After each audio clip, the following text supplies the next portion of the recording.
Well, it's time for another stop here on the BullShooter World Tour. We're over here on the West Coast this time in Seattle, Washington. Gordon Dixon here with me. How you doing? It's been a while. I'm excited to get back out on the tour. Haven't been to the left coast in quite a while. I think maybe a family wedding or something the last time. But no, excited to be back here. And from my understanding, Seattle hasn't seen some BullShooter attention in a little bit. Yeah, it's been a long time since we've been this far on the coast, right? When we've done Washington stops in the past, it's always been kind of closer to that Pasco County area, closer to the Idaho border area. So it's really cool to be over here in a beautiful city with the fun activities. I got to go over to the Pike Place Market last night, watch some fish being tossed, and now I'm excited to see some darts being tossed. Yeah, no, exciting to be back on tour. Excited to see the level play. Exciting news also by popular demand, women's singles. Yeah, to have women's singles and then also have the open singles, and you get the best of both worlds. You can choose either one. You can't do both, sorry, but you can do one or the other. I think it's really cool so we can still focus on highlighting that women's game. And clearly there was a clear demand that I'm excited to be able to see the women duke it out, but also to still have that level-based competition as well. Yeah, and we got lucky. We have an accidental entry, Miss Kelly. Yeah, can you tell us a little bit about Sally Kelly? You have a lot of experience with the CDC and everything with her. Yeah, no, she does a lot of the production, helps out with the production of the CDC. So I've enjoyed many a cigar with Sally. I'm excited to see her here and compete. Out visiting, I think, her sister, and didn't even know this was going on. So it's always interesting when those kind of plans come together like that. Well, of course, Sally Kelly, too, we're kind of watching that women's bracket. Looking at the open bracket with the early entries right now, you got Jeff Springer Jr., Kevin Luke, John Huseman, Christian Broussard. There's some tough names in there. Yeah, no, obviously Luke is the one that sticks out. He's kind of a poster boy at this point for BullShooter after winning the Invitational. But Jeff Springer is going to be a handful, very, very quality player, no matter if he's on a steel board or a soft board. Well, let's go ahead and find out what's going to happen here for our first night of coverage in Seattle, Washington. Folks, let's go ahead and get right into the action. Right behind this wall. Right here, over there. Welcome back, everybody, to our coverage here of the BullShooter 40th World Tour. My name is Nick Teixeira, joined by Gordon Dixon, the commentary booth for the Seattle, Washington stop of the tour. Gordon, it's a pleasure to be back on the mic with you. Yeah, joining this first round match. Not the biggest field that we're going to see throughout the year, but definitely still pretty thick there. We were talking about it in the opener. This level one is going to be well contested. Yeah, there's going to be some great names, some great action going on. Of course, you see our right now reigning champion of the Invitational shootout here, Luca Mania himself, Kevin Luke on the dartboard, taking on Edson Reyes, a gentleman I'm not as familiar with, but admittedly had darts to win leg number one. Yeah, I honestly probably should have won leg number one, but Kevin able to overcome. And decent standard here in the second, but Kevin Luke with that big 9 mark in the previous round really kind of setting the tone here for going up 2-0. Yeah, and that's exactly where he's going to find himself. He had a 3-0 win to start off this campaign against Niels Nelson. Edson Reyes beat the crap out of Bai. Yeah, also great to see Niels' former colleague with the other productions that I've been a part of, and glad to see him on the board. It was always kind of behind a computer screen and punching the buttons, so good to see him out playing. I can relate to that mentality right there. So as we find ourselves with a 2-0 lead now for Mr. Luke to try to get himself into a good side, top 4 spot on the winner's side is where he is fishing to find. Jeff Springer securing that spot, waiting on the winner of Josh Sterling or Carson Brinson. John Huseman currently taking on Damian Almaguer. Don't look at me. Well done. Yes. Nailed it. Close enough? Yep. Nailed it. Yeah, no, kind of dumb luck. It's shaping up. We're going to have a pretty good semifinal here in the winner's side. And then a potential kind of the final that you would expect. Potentially, they still need to get there, but with Luke and Springer in the final, set up that way. They're at least in different halves of the bracket. Now, let's also mention this. We have our 4 levels that we saw in Florida here, the open singles, and we also have the addition of a single ladies level here as well, where we get to see the women duke it out. Ooh, ladies! I think it's a nice little, compromise, right? You get to see that women's action. The women get the option to play in the open or have their own exclusive bracket as well. I think it's really fun to be able to see the diversity of talents on the board that way.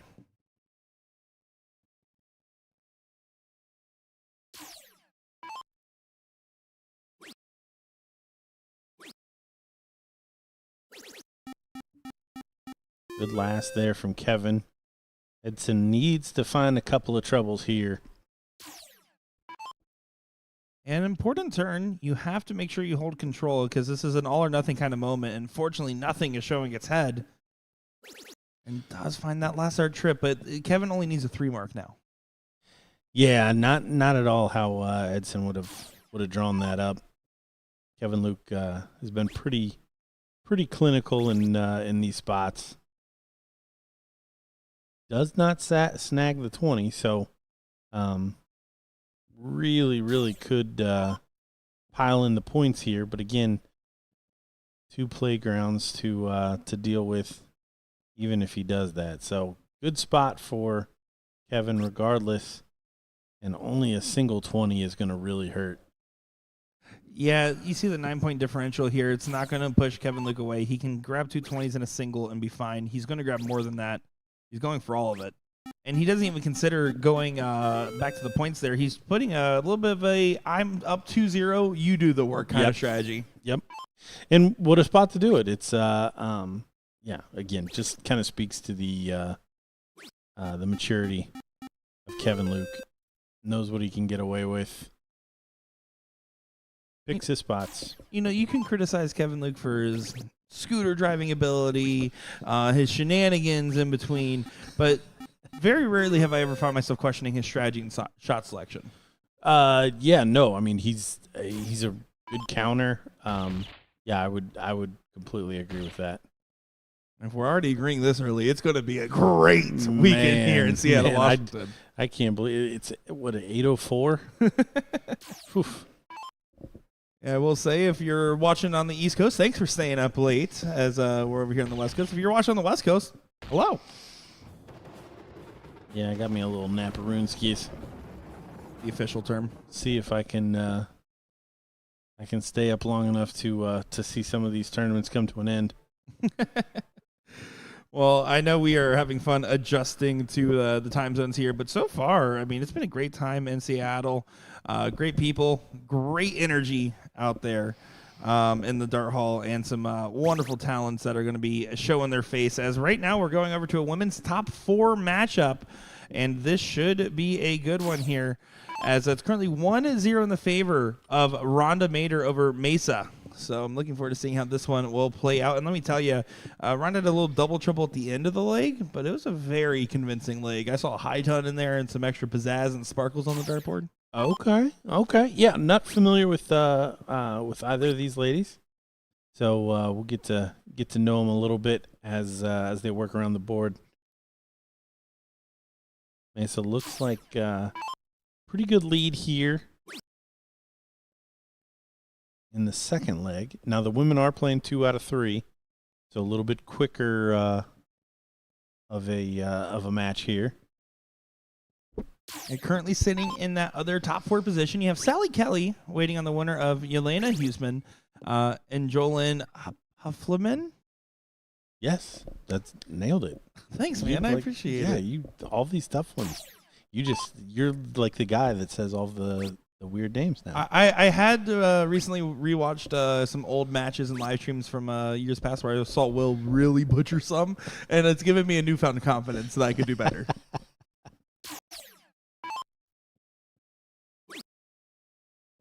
So far, looking though, Mesa looking very strong in the foundation. Finds at Big Trip 17 on the last, and unlike the 0-1 game where it was pretty much one-way traffic up until the double trouble, where Mesa lost sitting on 40, and the double 1 was checked out by Rhonda. And vice versa. It really does seem like Mesa's found a good rhythm so far, averaging right in the mid threes.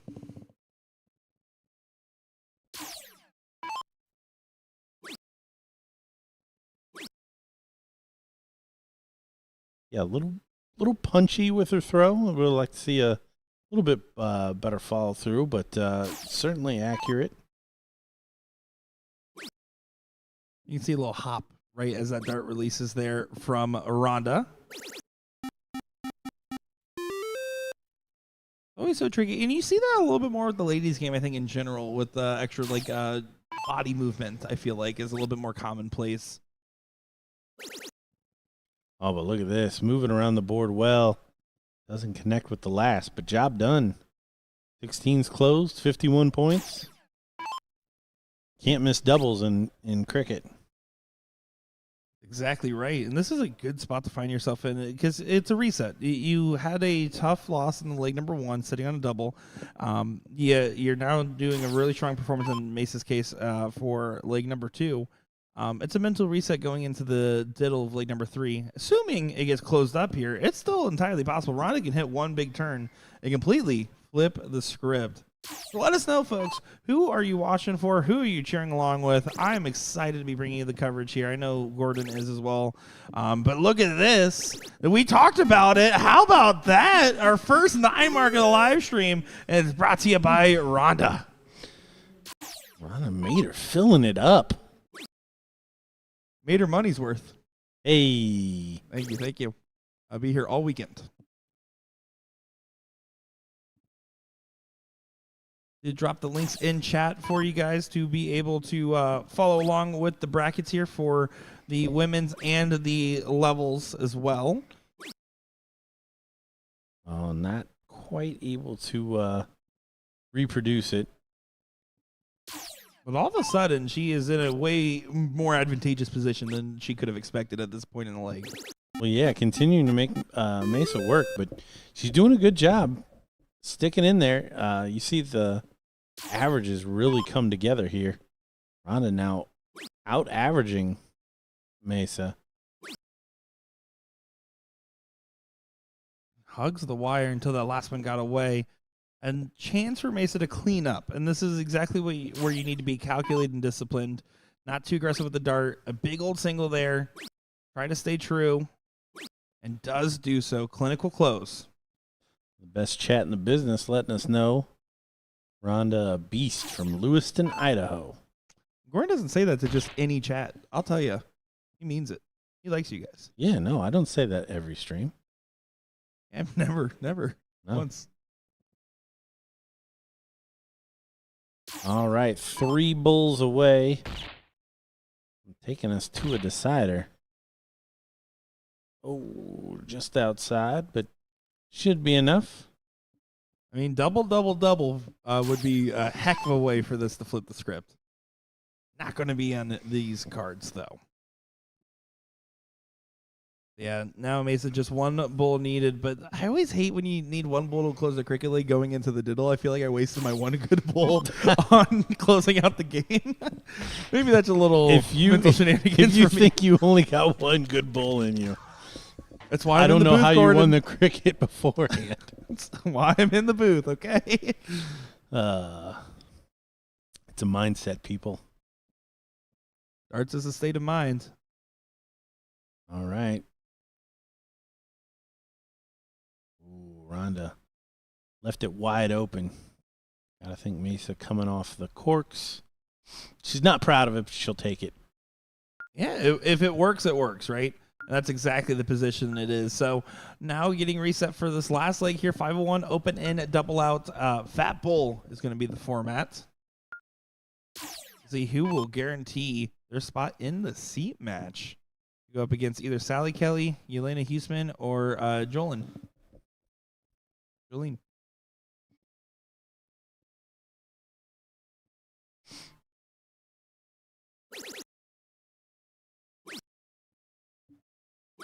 Going 20s on the open there instead of the bulls. I was just going to ask, did I miss where you said it was split bull?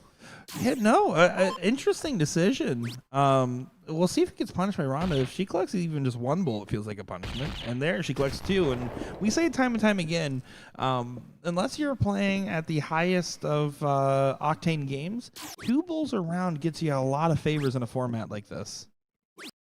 This is just a blunder. I mean, the way she was just hitting the bull previously, plus she has the start, or had the start, I should say. Yeah, you have the start, you have the advantage, and it's bigger than the triple 20. I will say when we were watching the first leg, I was more so paying to the scoreline than the actual shot selection, but there she does switch to the bull. You saw the eyes flutter and then switches back up for the 20. But admittedly, when we were looking at it, Mesa actually, again, was on the outside looking in. Double Trouble got her back in, so I wonder if it's just not typically a fat ball player, maybe a more steel tip centric player. Yeah, but even you have to play the format that you're looking at. I agree. Yeah.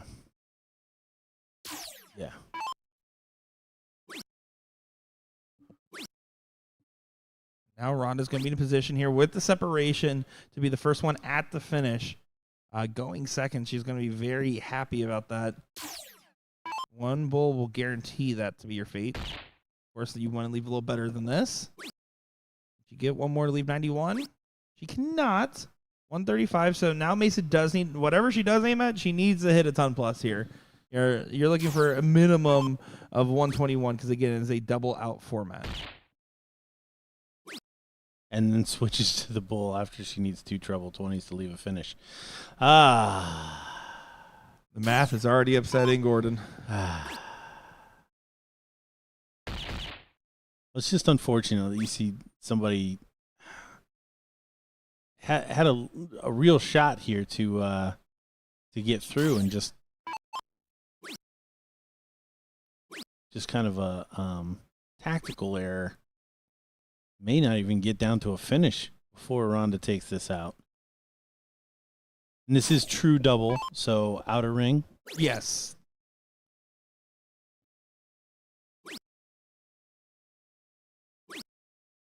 Oh, already down to 4, so.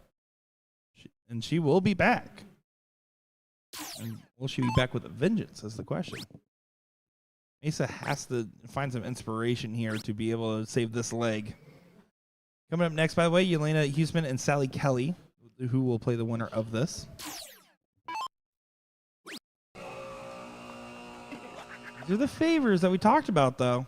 This is the what we saw a little bit in the first leg. Double Trouble led to a potential comeback that was squandered just shy.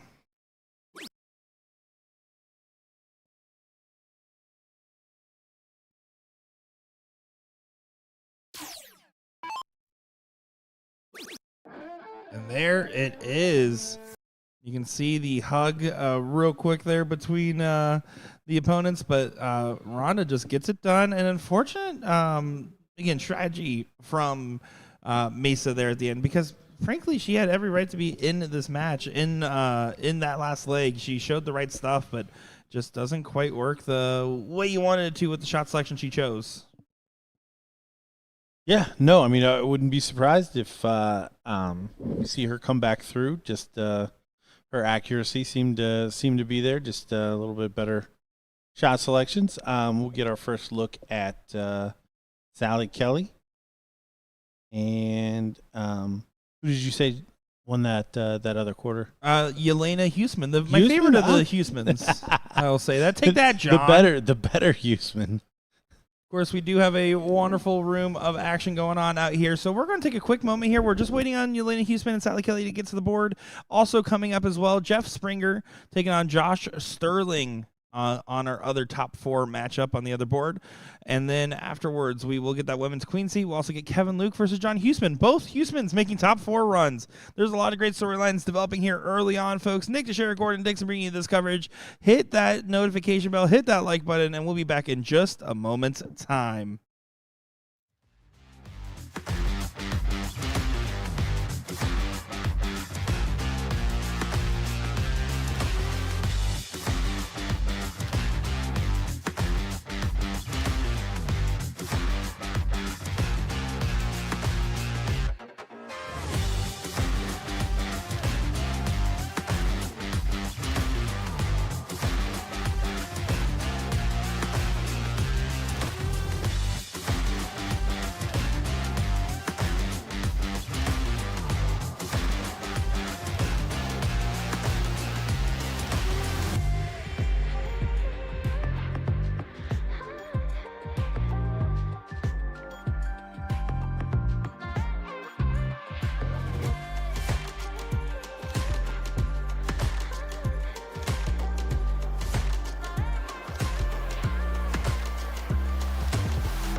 And now time for another great matchup after that brief intermission.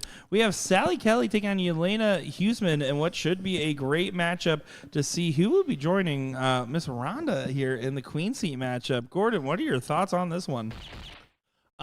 Excited to see Sally in good form. She's been playing a lot of events, to be honest, and has some good showing. I'm not as familiar with this Huseman, but I can only imagine going back to playing her husband for years. Yeah, it's you see that sometimes, right? You see these power couples in darts where one sharpens the other. I always think of the Thaxtons as my example as one of those. But you're absolutely right. Sally Kelly here, a very interesting threat, right? She was literally on a plane coming out here to visit family, had no darts on her mind, which is very rare for Sally Kelly, and then found out about this tournament going on over here thanks to Kevin Luke on Facebook and said, you know what, I'll just go over and play singles, see what happens. And let me tell you, that's like dropping a bomb into the bracket. She's an absolute threat on the dartboard, but I talked with her back at Cherry Bomb earlier this year in June, and she said that she's been facing a little adversity with her dart game. She's not too happy with how it's been feeling as of late, so I'm curious to see the results that she'll produce. Well, she's got a good stroke, so it's one of those, like, as long as you stick with it, it should come around. It's we already talked about it earlier. It's kind of a mental game, and sometimes that is the most difficult portion of it. The actual arm motion is relatively straightforward, no pun intended. Pun was slightly intended, just a little bit. It was right? slightly intended. I would argue that darts is always on her mind. Like, very few people, well, no. Very few non-dart players would ever fly into a city and go, I wonder if they have a dart tournament. That's fair. So I'm sure she didn't expect to see a BullShooter regional on the other end of the flight, but probably more looking for a blind draw or something along those lines. But yeah, it's always good to have these little surprises come out. She's going to be first to a finish here with the start in this leg. And Yelena, I have watched her on stream, I believe once when it was one of those like PPD All-Star remote streams. So I seen her play on a triples team as the anchor position player. I'm curious to see how she will dictate it in a singles-based pacing. Well, both with a little work to do here.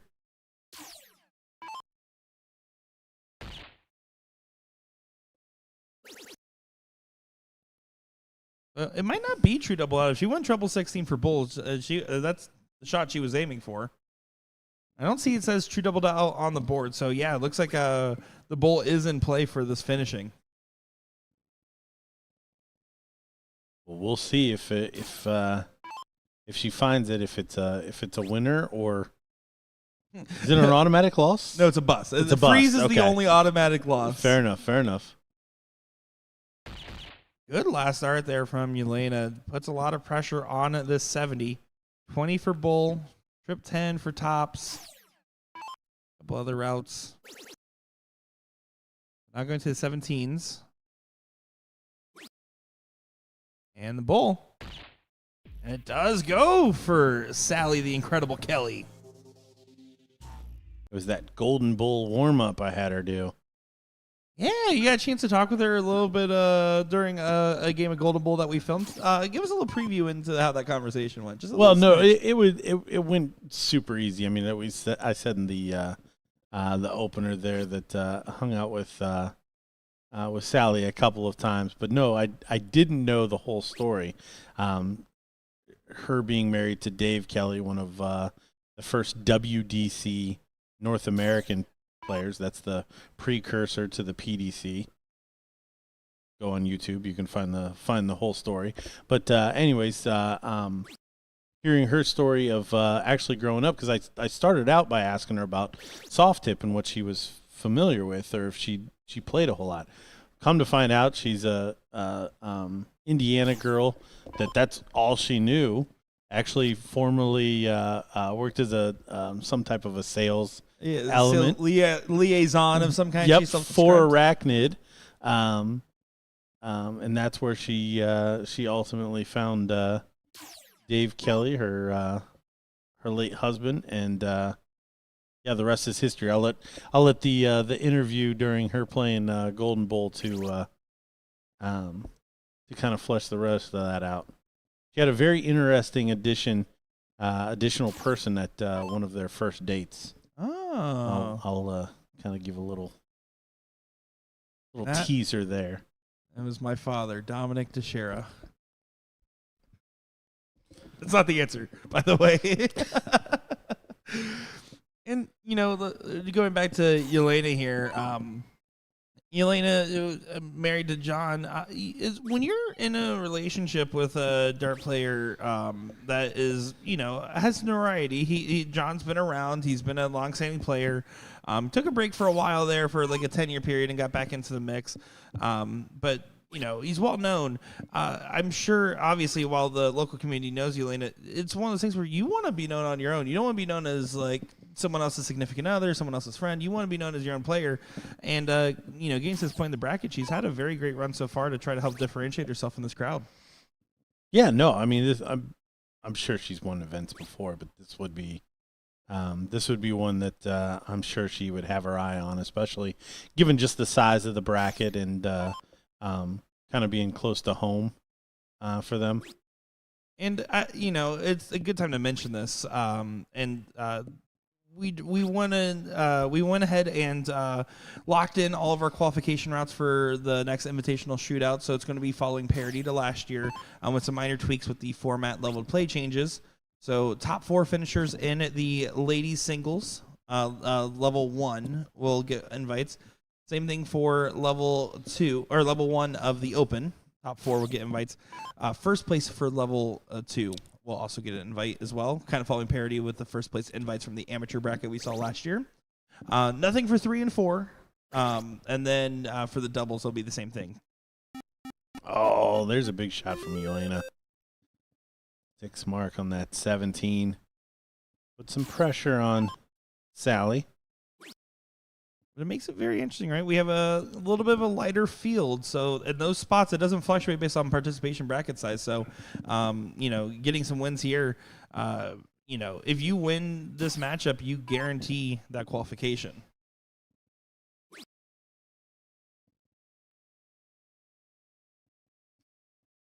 And conversely, you lose, you've got 2 more matches to go. Only one. You only got to get top 4 if you lose right here.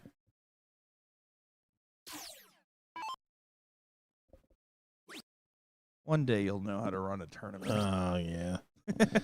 Double elimination. You got your tournament coming up here real soon, don't you? I do. One of my favorites. Buckeye Open. I'll say it. I'm shameless. You can say it. When is it? It is December 11th and 12th. And if that's a Thursday and a Friday, then I'm wrong, and it's December 12th and 13th. It's December 12th and 13th. That's amazing. I as soon as I said it, because the problem is, like, I booked the same weekend, so I have 3 years of those dates in my head. So I always forget which 2 days. But no, great tournament. 16K over 2 days. Yeah, again, one of my favorites, especially on the steel side, that I've ever got a chance to play in. If I didn't have an event that same time, I would be going. But here, Elena closes up those 15s. As the lead going into the Bulls here, we might be going the distance in this one. Yeah, that shot on the 17s really turned this this leg on its head. You can tell body language-wise, Sally just a little frustrated here. Not able to find anything. So 3 bulls.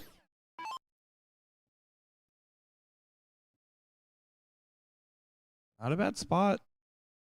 Seems inviting, but just outlining the outside. It does go for the cover on the last.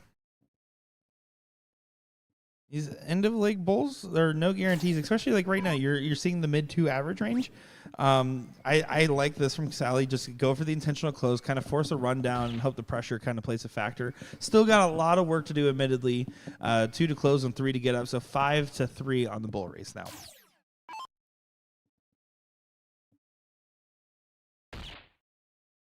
On the cleanup, her last leg decider, Yelena. Oh, This is your opportunity you afforded yourself by making sure that 17 was closed. Golden Bull? not going to be golden. How about a bronze? A bronze bull? Sounds like a cocktail. Bronze Bull and a Moscow Mule.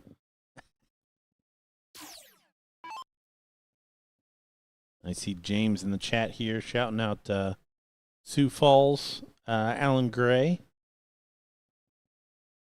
Was actually out there talking with Alan when we were recording some of the opener stuff. Both his boys are playing this weekend. I love it. That's awesome. Yeah, A couple youth players in the mix. yeah. I think 14 and 8,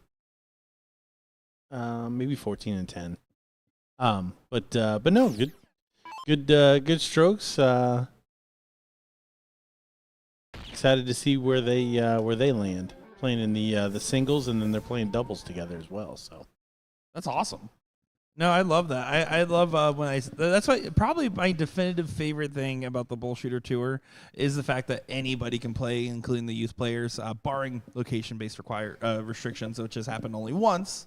I love being able to see them participate, be able to get into the mix. It's what brings that next generation of dart players around. But here we go. One leg of 501, 2 to side, and it looks like Sally does have the start in that very close diddle. And a handshake there. Not even a fist bump, a handshake. how about that? Powerful. Won the first relatively straightforward. We'll see. She can stay on those bulls to do it again, and not the best open. Yeah, first one hung quite low or quite high and awkward position.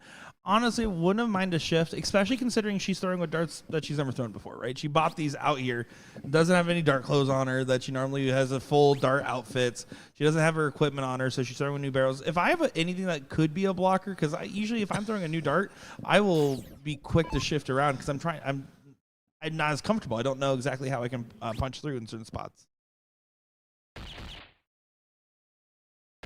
Oh, what a turn. Follows up with 2 bulls.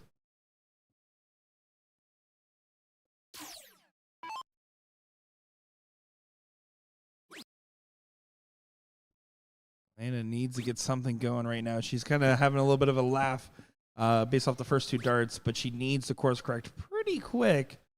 Again, 2 bulls is brutal in this format.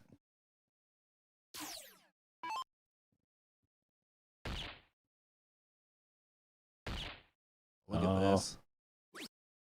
Oh. Thought she was going to fill it up that time, but again, 2 bulls. Pretty good lead here. And if Yelena fills it up, which she might do. Oh, just outside. But of course, with the finishing, it always gets a little tricky. You can't count anything at this point yet. Of course, you're going to strongly favor Sally just considering the position if she leaves the finish here. It is an if now.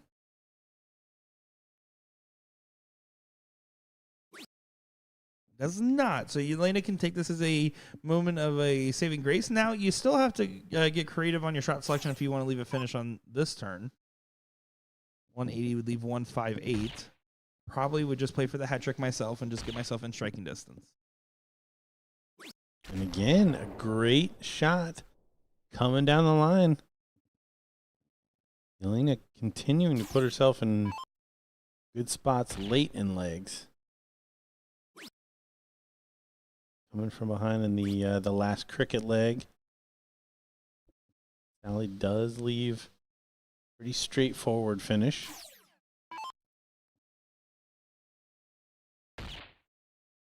Yelena seems to have figured out where the middle is. It's adjusted completely different from earlier. And there does find the hat trick and now puts pressure on this 111 to go. Loved watching John's reaction there over her shoulder. Oh, can she do it? What a shot. Oh! It just doesn't quite go. One mismatched dart for Sally Kelly. Will she get another? Will it be going to Yelena? Bull for 32. Oh, drilled it too. Fired it in there. Another one of those. 3 doubles. Oh, no. What a look. All right. Sally, 13 for double 16. That's the routes.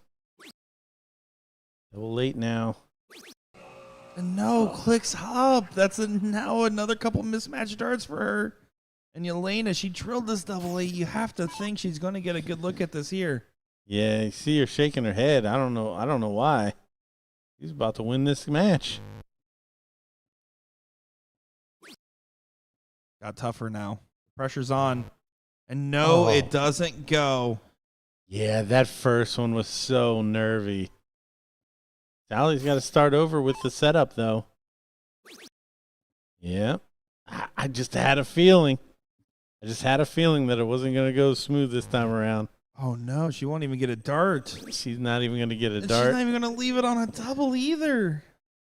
Oh, my.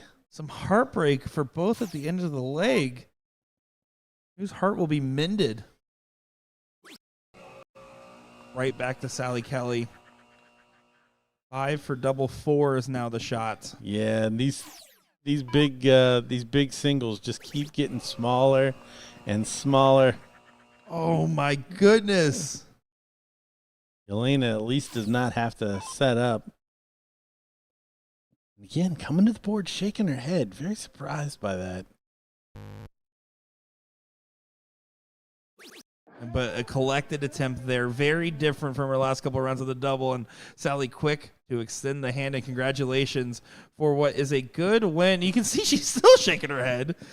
You got the win. I don't know if she knows that yet, but you did get the win there. Don't shake it too much. That was a good find, and congratulations on making it to the seat. We will see that there in just a bit, but right now we still have a top 4 match going on, and Jeff Springer trying to go for a 2-0 lead against Low Red John Sterling.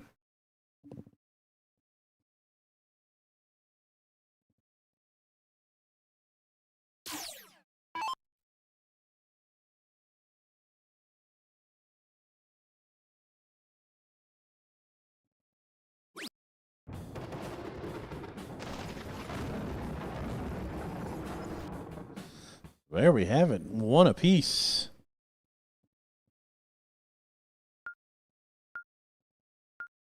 Now, of course, we did get a chance to talk with Springer briefly, and I won't spoil it, but we filmed a video with him that I'm excited to see come out. It was just fun to watch. That's all I can say.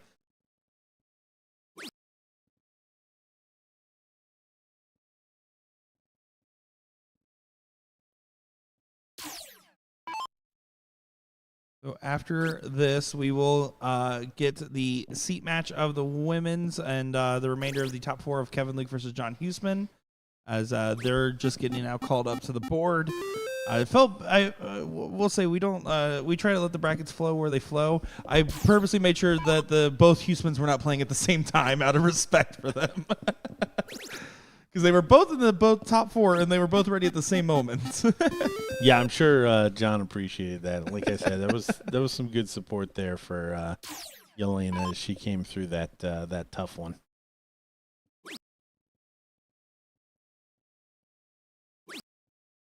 That is a straight up stance for John.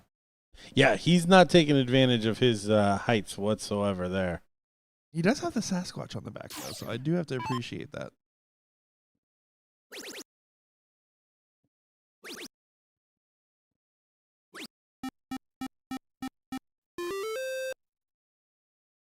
Jeff Springer, a very talented player, man. I mean, this guy, if you've never watched him before, especially because, again, you know, we have been on the West Coast last tour, so it's nice to be back out here. For those unfamiliar in the BullShooter audience, I mean, he's found quite the accomplishments in his career, especially over on the CDC side, right? Yeah, he's played extremely well, qualified for some international stuff. Yeah, very, very good player.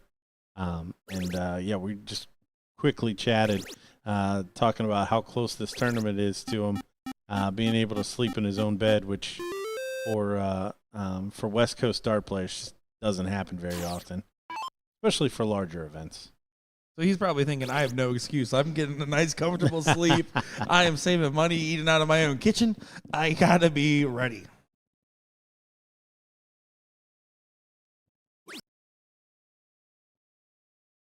Yeah, and he's putting on much better leg here, almost 2 marks a turn higher than we saw in that previous leg. Well, he's a man for the camera. He was annoyed that the other leg wasn't there on camera, and now he's showing off. As we've come to find out after interacting with him more and more.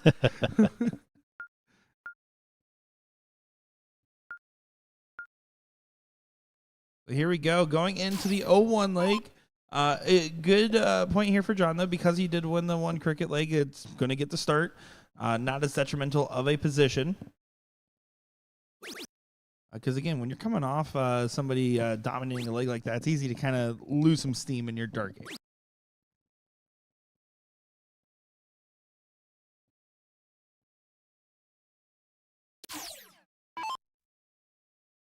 We have to level set with double-double. It's about getting those that first start in and at least 2 good singles like we saw there from John. But Jeff's going to play a little more fiery than that. Yeah. Yeah, it smells a little blood in the water, I think, after a really good cricket leg. John is, like, just unsettlingly straight up and down. That's what I'm saying. I mean, obviously a high-caliber player to get to this point in the bracket.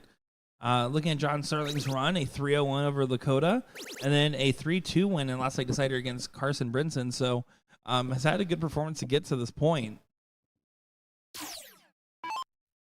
Yeah, 3-0 winning in the decider. I mean, certainly. Darts are placing quite well on the board if he's missing, and like he keeps getting a lot of top wires. You lean down a little bit, it would probably be not on the top wire. It'd be a little bit lower.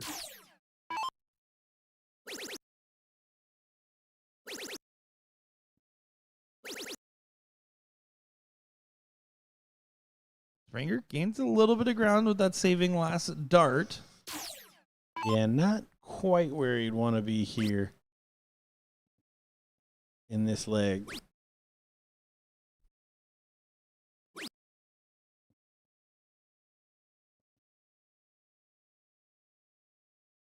But a little bit of breathing room there after that turn. Got at least 6 darts here from 225, and he is going to poke a pretty big hole in there with a nice 140. Yeah, it's a good position, especially when you're on match point. That dart was thrown before the turn changeover. A little bit of an error here. Yeah. Especially with it being a good dart at that. Yeah, buried it. That is unique. That is something I have not seen before. Someone hit a 180. It's the closest to a 180 floor I think we'll get onto a soft tip board here, I feel. Yeah, that was just like, I'm so used to soft tip players doing like a phantom dart that I didn't realize like he was actually going to throw it. Treble 18, could be 20. He does go 20 for double 5. Oh, and he gets it. Look at that. Fiery. He saw what that meant to him. He did not want to go to a decider. Yeah, no, he did not, and gets it done in clinical fashion there from Springer. And now coming up next, Kevin, Luke, John, Houston. They did not get underway yet, so they're about to get there in just a moment. Looks like we're waiting on Mr. Lucomania here. So in the meantime, we will go ahead and get a quick moment before getting into that next one. As once Kevin Luke is there, we will be on our way. Then we'll be getting the women's seat, the level 1 seat, and then we'll probably be jumping into some finals here. So don't go far, folks. Nick Teixeira, Gordon Dixon on the mic. We'll be back in just a moment's time.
Here we go, another top 4 matchup, and a good one at that. Let me tell you, Kevin Luke taking on John Huseman, and what should be a battle. I mean, we mentioned there was like a handful of names that stood out. It was Kevin Luke, John Huseman, Jeff Springer that we were all kind of talking about. I threw Christian Broussard in that hat as well, but Kevin Luke, John Huseman facing each other off. Jeff Springer waiting in the seat already. This is kind of what we expected to see to an extent. Yeah, I mean, when you come to the West Coast, especially Seattle, these are kind of the names that are going to stick out almost every time. So you'll notice these guys are very familiar with one another.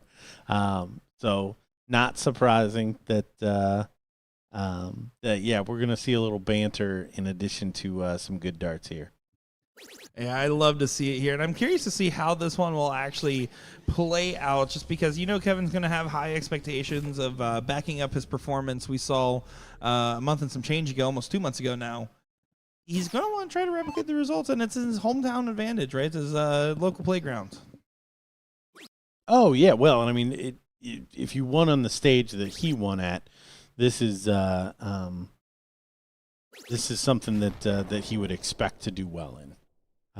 Whether or not you can expect to win, because I think some of these like more local tournaments sometimes are tougher, just because everybody that's here probably knows Kevin and probably can.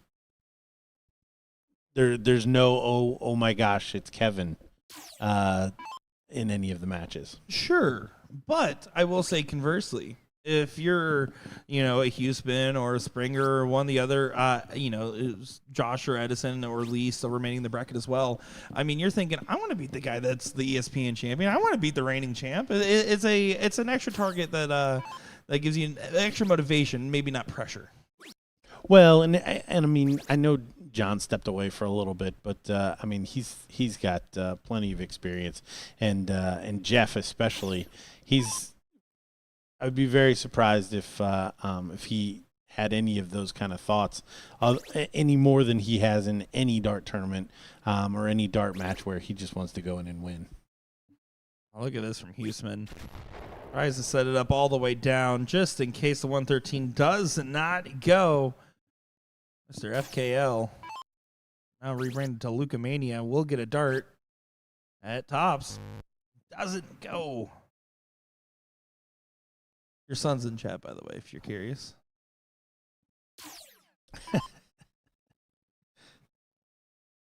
No.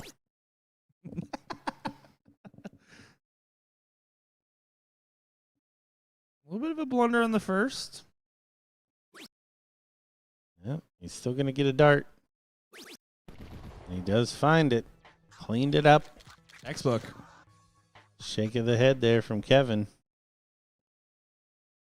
You see Elena watching along back there. Makes sense. It's a little role reversal, and sure we'll see the similar thing in the seat matches if Johnny gets to that point, as Elena's going to be happy in her position.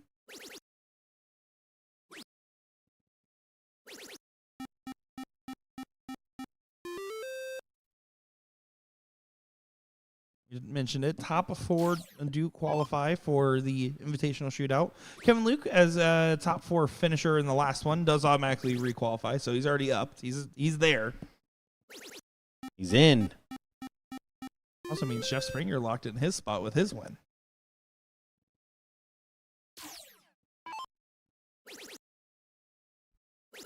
Now, do you know, has he qualified in the past? He hasn't, at least the last 2 that I've been around for. The first 2 I couldn't tell you. Yeah, sure.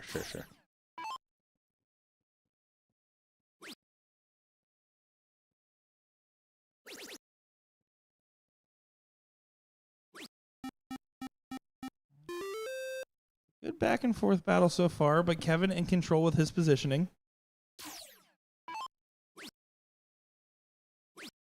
1, 2, and here's the punch. Good final dart. Up 90 now. And really needs to fill up this 18. Transfer that pressure. He agrees. And does so. Finds it with a big 3 in the bed. Can I say while Will's here in chat, and I'm not kidding you, the first person I saw that was not an interactive staff member said hi, Will, to me. And they were earnest. And they said, and I didn't correct them. I just let it fly. And then they said it again, still let it fly. And then they said, oh, you don't remember my name? And I said, apparently you don't remember mine. So, love being out here in Seattle. Great people. Oh, John doesn't take a swing. Continues to stay on the 18. I think that's a mistake. Up a leg in that spot, 100%. And not loving the body language from Kevin Luke. You can see he's getting frustrated with all the triples that continue to go in for John. Never really understand this mindset. He doesn't stay. It was a decent position dart on the first.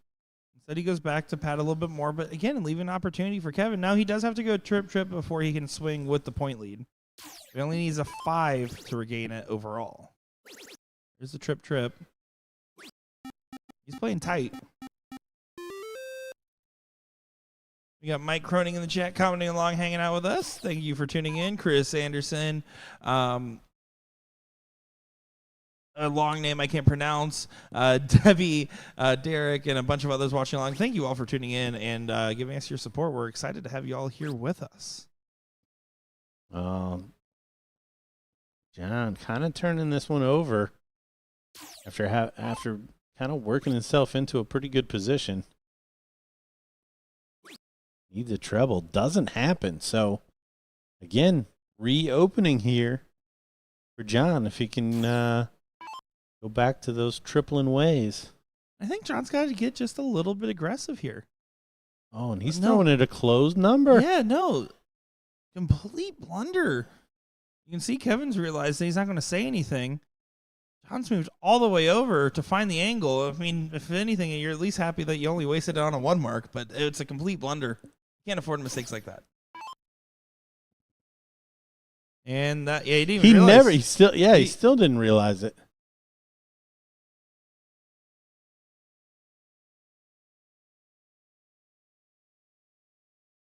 Yeah, no, there's a type of mistakes that you just can't afford to do in a matchup like this because all of a sudden in a situation where you could have absolutely gained control, closed the 20s, and gotten the point lead, now all of a sudden Kevin Luke is 1 bull and a trip 15 away from having this be 1-1.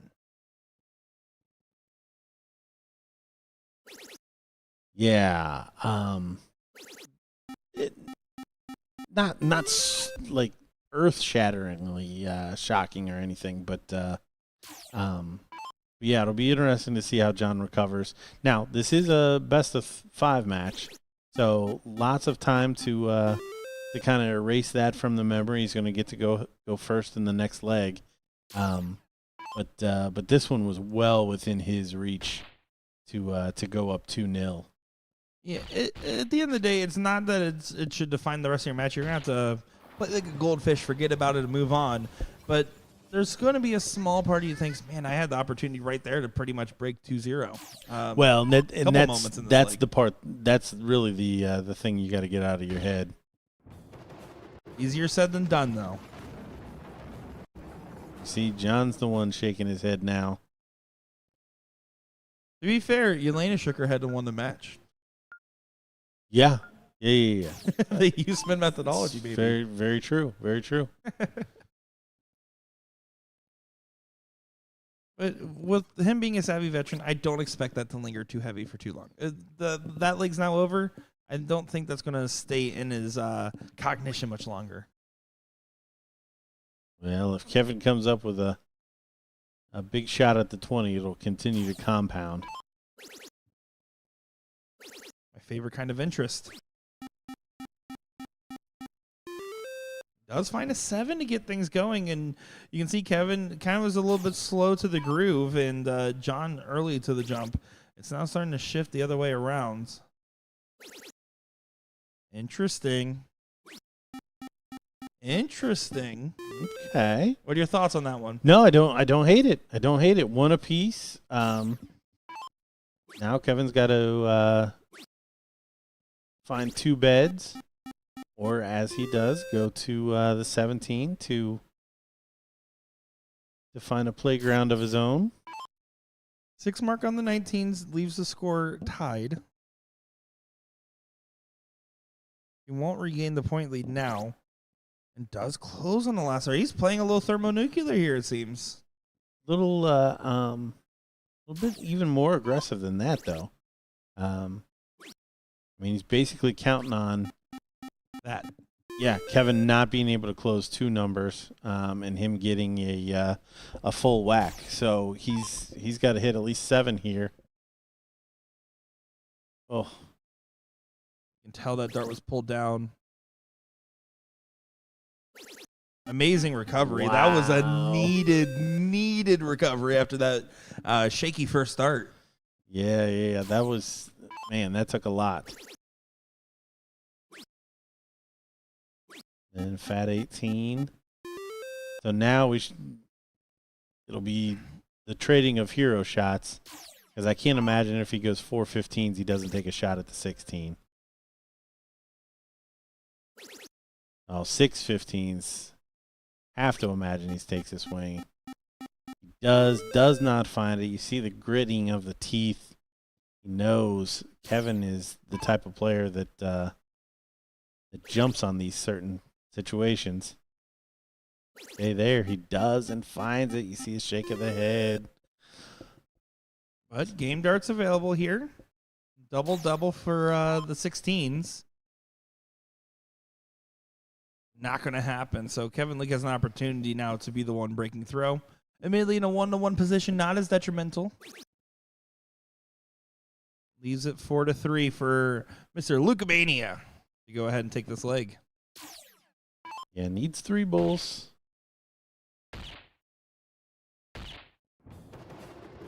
It's 3 bulls. Brings it up. He'll get it started, and Mr. Huseman will start the leg to tie us up. This is the defining moment, though. How do you start this leg? Will there be an early separation? Will it be a race to the finish line?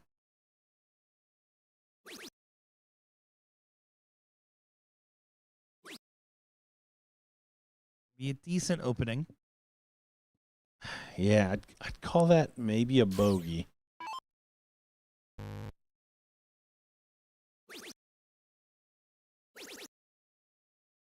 And that is a birdie. A double and a good trip makes all the difference. Again, you want to be in that like 80 to 120-ish range on the openings here. That's going to be the ideal targeting. Of course, you want it all, but if you do something like that, you'll be fine. Although this recovery will do quite nicely. That helps. That helps the team.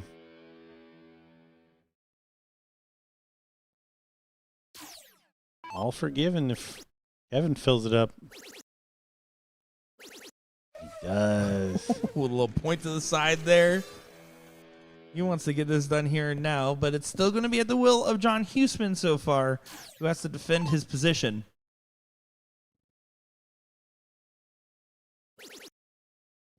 No matter what, minimum is leave a finish in this position. If you don't do it, you might as well be out, and that's what it feels like right now.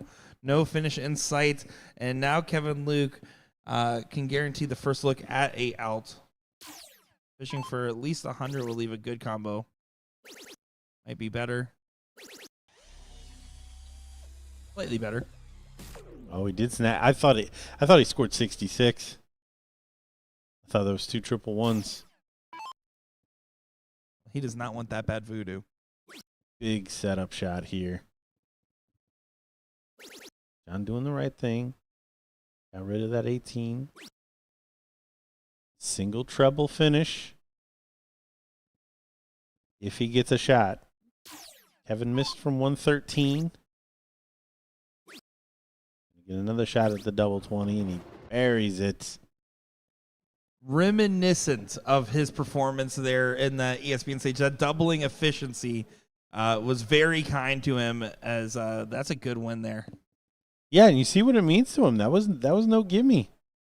John certainly pressed him there. Jeff Springer waiting in the king seat match there. we'll see if John can come back through, and we'll probably see another matchup between him and Springer, or him and Luke on that the losers. Well, no matter what, we will get that Kevin Luke Jeff Springer match. But first, we have to get another Huseman into the mix. We got to get Yelena Huseman back up against Rhonda Mader here for the women's singles queen seat. We will then go on to see Kevin Luke and Jeff Springer in the level 1 seat. We'll go back for that women's final and then back for the final of level 1. It's going to be how that roadmap's kind of looking right now, folks. So don't go far. The ladies are already on their way over. Yelena needs to probably take a deep breath after watching that tight matchup, and we'll be back in just a moment here with more action. Nick Teixeira, Gordon Dixon, and the team. Don't go far.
Here is the queen seat match here at the Seattle, Washington BullShooter Regional on the 40th BullShooter World Tour. Nick Teixeira, Gordon Dix on the call for Yelena Huseman and Rhonda Mader, and what should be a great matchup from what we saw from these ladies so far. Yeah, excited for this one. We saw Yelena come through a tough one, and same thing with Rhonda. Getting the benefit of a little strategy blunder, but nonetheless, she came down the board, hit the double, and here she is in that women's final. Yeah, no, and it should be interesting because, of course, Sally and Mesa both felt like they had good opportunities, and they both won 2-0 in their respective 5th-6 matches. Currently going up, Sally Kelly up 1-0 in that 4th-place matchup. All 4 of those remaining ladies in the bracket all think that they have a good chance of taking home the title today. It's going to be about who pulls together the right form at the right time that makes the difference here. I think that's a fair claim for all 4 of them to make from what we saw so far. Well, and honestly, it makes for good streaming. You can say good TV. We'll round up. It's okay. We'll take it. Come on, you've done TV now. I was scared the entire time. Do you understand how intimidating it is to sit next to the Gordon Dixon? I mean, I could only imagine. You should try it sometime. Sit next to yourself and give it a rip. Good last there, but large lead for Rhonda. Yeah, Rhonda's going to be very happy with her positioning. She is going to have a good couple darts. She's going to tee this up perfectly as well with a 119. And Yelena has to leave a finish and hope for a blunder on the check. 150 for 161 is how you would do this in 6. That's a good start. You'd think with that placement on the bottom there, she had a good opportunity to make that work. Still finds a low ton, but again, asking for a favor at this point in the leg.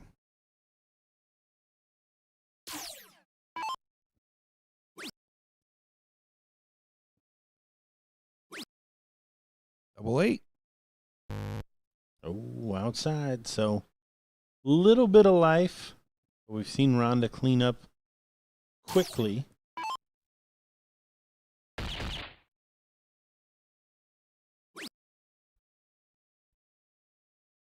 Such a unique action there for Yelena. I think especially seeing it on this other board here with the camera angle, you can see a little bit more of that arm motion. It's definitely a multi-stage moving up and down type of movement. Oh, just a bit inside. Double 4. There it is. 1-0. Yeah, solid win there. Rhonda once again showing her savviness on the 0-1 legs. The cricket leg is where we saw Mesa get the best of her in her previous streamed appearance. And Yelena wasn't far off the margins once she got going in the leg. She was just a little slow on the jump. She holds it to almost the side of her eye, brings her arm down to position, and then kind of like throws it from the shoulder area. And then underneath the chin. Yeah, or underneath the chin. That's probably a better way to describe that. I'm curious, because you always like see some of these different unique dart throws, right? You always wonder, like, I wonder how that developed, right? Like mine, I always get all the time with my wind up. You got to see when we played in Ohio and a few other times.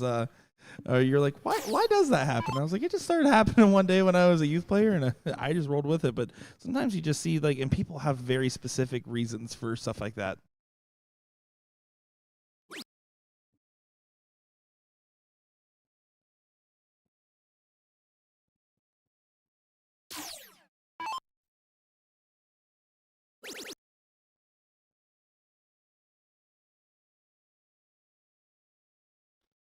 Rhonda already in a good spot here. Take this match 2-0. How's the 3rd place or 4th place match shaping up here? 1 apiece. So in a decider between Sally Kelly and Mesa Huertas. Love it. You see a great comment here from Eric Grimm saying, I thought the men and women were playing together this year. Well, they still can, and that is still absolutely an option. But hold on. That was a great shot there. Lasser got a little excited, but this is a pretty much done, dusted position almost in this matchup. So we, after popular demand, we now have on Friday night the women's singles still available, where the women can choose to play in either the open leveled bracket or they can play in the women's singles brackets. So exciting new addition here. Be able to still highlight the women's game, give them the opportunity and their competition. Again, we heard those loud voices of the community, and we realized, okay, let's go ahead and make sure we're bringing what you're asking for and trying to provide the best experience possible for everybody involved.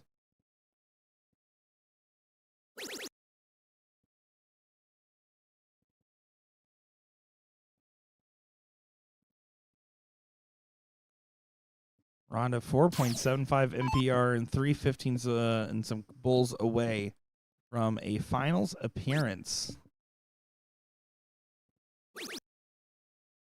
315. This is a clinical performance in this leg. No wow. notes. Wow. Almost 4.5 a turn for Ronda Mater. She's made her way to the finals here in a second.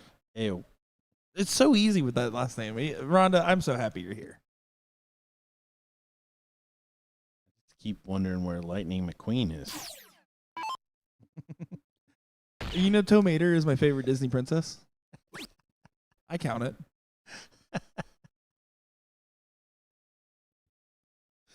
I didn't know that. It's always been my answer the handful of times I get asked about it. Didn't know that. Don't help anybody on Two Truths and a Lie with me next time, okay? Nope. My lips are sealed. You too, Internet.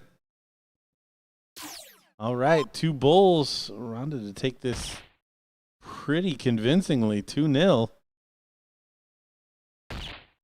There it is. Winner, Ronda Mater.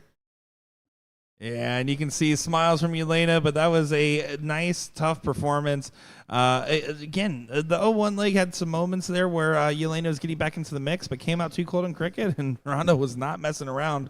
As now coming up next will be Kevin Luke and Jeff Springer, and what should be a very enticing affair. And I love the energy they give when you'll see with these guys, man. They're going to celebrate some shots. They're going to let their feelings be known on how they feel. And we're excited to go ahead and check everything out. So we'll be back in just a moment here with more action. Don't go far, folks.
It is time now for the seat match here in level 1, and what should be a thrilling affair. Some top-notch talents and some fiery personalities on our dartboard. Jeff Springer Jr. and Kevin Luke taking the stage. I'm Nick Chair, joined by Gordon Dixon. Yeah, exciting to watch these guys. These are some of those matches that can really get away from you if you're not careful. And you see Jeff doesn't get in, and Kevin doesn't get into the third dart. I don't think we've seen either of these guys not score a double and at least maybe a triple. Yeah, a little bit of unfortunate timing, but because it was succinct, the only one really damaged by it is Kevin in that position, right? Just thinking like I could have really punished. He's going to go ahead and make up for lost ground and immediately punches in a big 180. Yeah, expect to see a lot of really consistent scoring from these guys after they get going. And they do. Back-to-back 180s. It's what we expected. I think it's what they expect of each other. We kind of teed it up. I mean, this is supposed to be fiery. This is going to be fiery. That's now 3 180s. And you can see him being relatively collected, but these guys, they're not afraid to give it some roar. They're not afraid to give it a little celebration, and they're not afraid to throw a little with pizzazz, so to speak. Oh, needs a treble to leave a finish. Does find it. We saw Kevin finish from 101, but he's missed from 113. Oh, he's not going to get a look here. Outside opportunity for Springer and what is just a hold of throw. Potential 15 dart leg. And it's not going to happen here, so he can only be on setup. He will go ahead and bring all the way down to double 10, but you expect Kevin Luke to go ahead and clean this one up. Yeah, but 62 is goofy. You might only get one. Well, gets 2. He does find it. Does it get it done there with the treble 14 on the opening dart? And you said, yeah, with the darts there, hold a throw. It really doesn't count in this kind of format where you get to go first after a loss. Yep. So what you're really looking for is a 2-0 lead. If somebody, well, in this case, Kevin's the only one with the opportunity, but if Kevin can get to a 2-0, then this break of throw really counts. Yeah, it's purely superlative to break in the opening leg for the grand scheme of things, but it is a little bit of a statement piece. It's a little bit of a settler. Not to say these guys won't get settled into this matchup, but it's just that smidgen, that extra 0.05% that can sometimes add up to a total completed win. In this case, though, Jeff not paying much mind to it. Can tell he's finding some ferocity early on in this cricket leg. Kevin going to have to load up the 18s. With these two, it feels like one missed trip is the difference maker in the given turns one way or the other.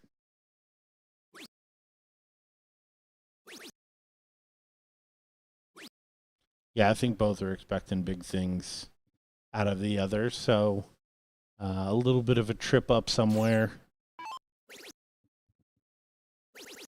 could be the difference between winning and losing.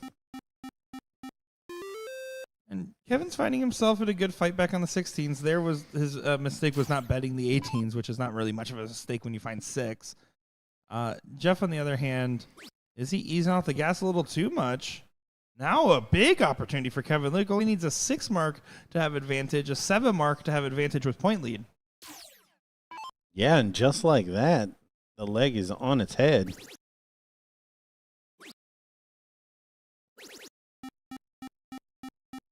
Kevin just goes ahead, takes the stab, and pulls a parachute right after. Jeff is going to be stuck pointing this turn. There shouldn't be a dart at the 16. What if a nosedive in the wrong moment? Yeah, and another clean shot here for Kevin Luke.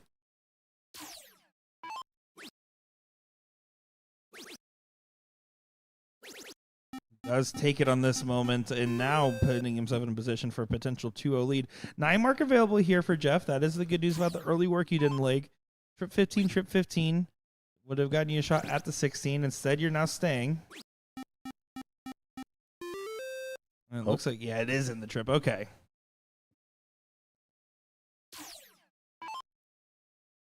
That's a big difference between being 2 points down versus a bull up, basically. Or bull and some change up.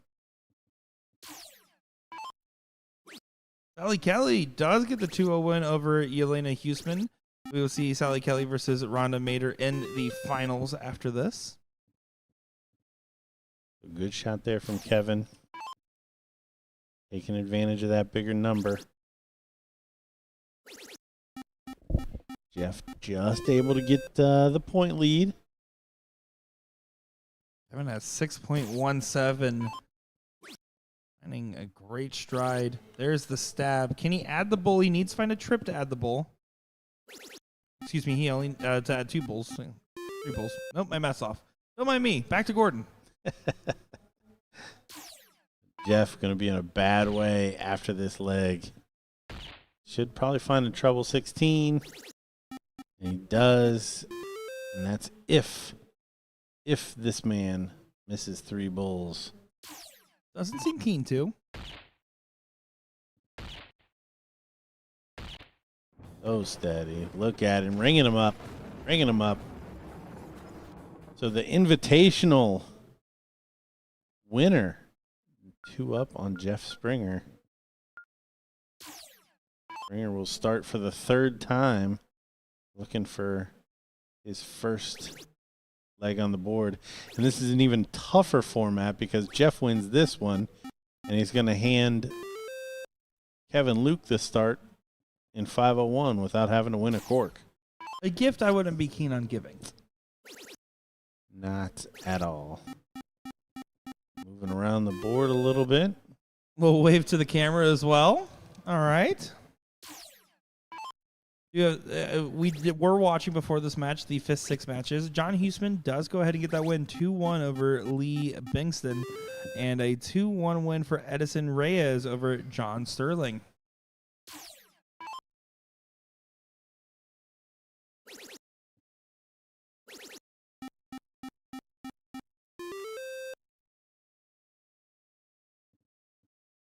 Jeff, with the going first advantage, should be all right with his 20s and 19s. The problem is he had really 2 major turns where he could have gotten some pointing going on and just kept finding the wires, kept finding the wrong spots that let Kevin get back into it.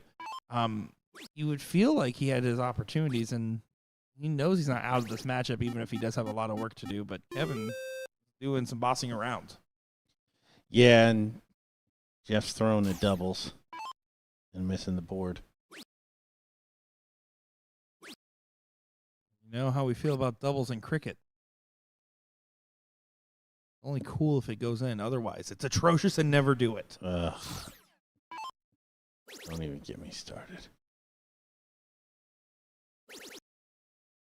Here's the shot. And there. That last start looked a little funny. Yeah, I always think Kevin rushes his 3rd dart, but his 3rd dart goes in. So that's usually how it goes for it, right? Yeah. So I can't even really argue with it. Jeff drops that one just a bit low. So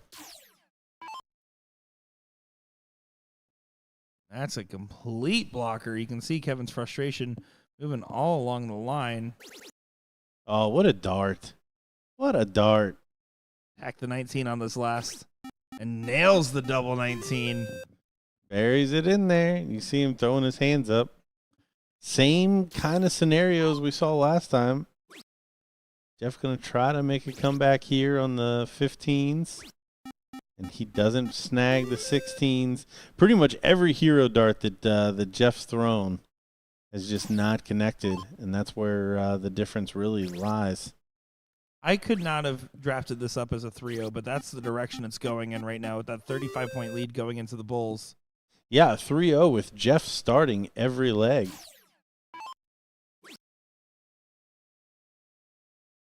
The continued frustrations. He round out the 16s. No, he stays on the bull, but doesn't grab it. And Kevin Luke now here can get it done and get his spot into the finals. There's the double bull, and there it is. Kevin Luke 3-0 over Jeff Springer in the final. And you can see giving a little celebration, and Jeff's all smiles about this, right? He's taking it very well. He knows, okay, I had some moments and didn't get the results. He's not going to go ahead and take that one to heart too much because he's going to feel like he has a good opportunity to come on back. But, of course, there is going to be some opposition in the way of that claim with either John Huseman or Edson Reyes. We're going to see how that one plays out. Coming up right now is going to be Rhonda Mader and Sally Kelly in the finals of the ladies. Then we'll come back for the finals. Ladies. And we'll come back for the finals of level 1 here. And then we'll try our best to get the other levels as well. So don't go far, folks. My name's Nick Sherrill, joined by Gordon Dixon.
Here we go. It is now time for the finals here of the ladies bracket here with Rhonda Mader and Sally Kelly going to be taking on the dartboard in what should be a great matchup. A matchup that we got to see a lot of these players individually, but not against each other as they're coming from opposite sides of the bracket. But Rhonda, if she performs like she did in that seat match, is going to be quite the handful for the incredible Sally Kelly. Yeah, this will be an interesting one. We saw really maybe not peak Rhonda, but certainly the best we've seen Rhonda perform thus far. I said earlier on, not very familiar with her, but certainly had some chops after that win in the queen seat. Sally Kelly getting some get back over Yelena Guzman. So all to play for. Sally, of course, has to double dip Rhonda. She's going to take this title. Oh, and it's going to be a good matchup between these two. You have to think, again, Sally kind of not sure she was going to play today, buys a set of darts, is kind of going into this. You have to imagine that those factors have settled down quite a lot at this point if you're this deep into the bracket. And you're going to be closer to the mentality of, okay, I need to just play my game, settle it in, and really hope to be the best on the board. No finish for either of these ladies, so set up shots here.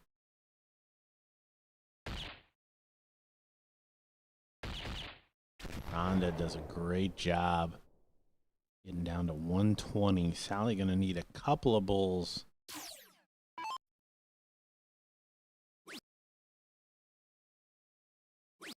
Now, do it with 2 bulls, and now it's not going to happen. You see her backing off the shot. She knows it's not going to be able to leave a finish, so Rhonda's going to get at least 6 from 120. all about staying true and comfortable. Good cleanup. Here's the bull. Oh, my. What a shot. I love what you. Again, not familiar with her. I'm going to be. She's throwing some pretty good darts, some really good shot selection. There's a lot to like in her game. Yeah, very, very clean, very quick. The treble 17. So double 17. Clean up this first leg and go 1 away from the title. She whips it right in there. Yeah, the one note we had in her game earlier was that her 0-1 was strugglesome on the amount of double attempts she was taking. If she stays with that level of efficiency there, this is going to be quite the dangerous situation. If we even get to another 0-1 leg, it's up to Sally Kelly on that front. And again, don't want to count her out. She has shown some ferocity in her career of traveling to tournaments.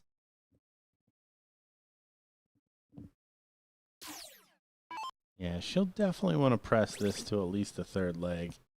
But, man, is that what Rhonda is going to allow? I feel like these ladies are living in Rhonda's world. To be honest, it's an intimidating world. She is playing some fierce stuff. Yeah, 6. I mean, it's only one shot, but 6 marks after the 4 from Sally to start. Even that 4 performance we saw in the last cricket league we saw her play in. Yeah, it was almost 4.5 after 7, 8 rounds. Yeah, it's convincing stuff. Definitely finding these 19s. Does do the switch up, but doesn't collect. Okay, up a leg, playing aggressive. Don't hate it.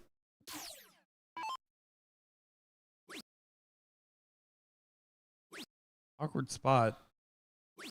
Yeah, there was no visibility on those last couple darts. Yeah, it looked to me that last dart just looked as fat as could be, trying to just score again. And look at this from Rhonda. 2 treble 19s, takes a whack upstairs. If you're Sally, you're trying to do anything you can to weather the storm in this moment, right? You're trying to not go 2 and out in this final, and much to the point of Rhonda forcing that position. It's not really that Sally's done anything that I would say like that's wrong or well off. No, instead it's just a very inspired performance from Rhonda. Well, and again, I mean, how many times does she have to do it before we just realize that this is how Ronda plays? What we saw earlier was the outlier. That's a great way to put that.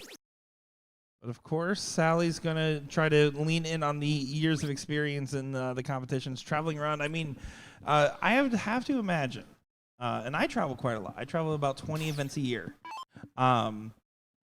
I got to say, her Sky Miles have to be through the roof. Oh, my gosh. 17, 19.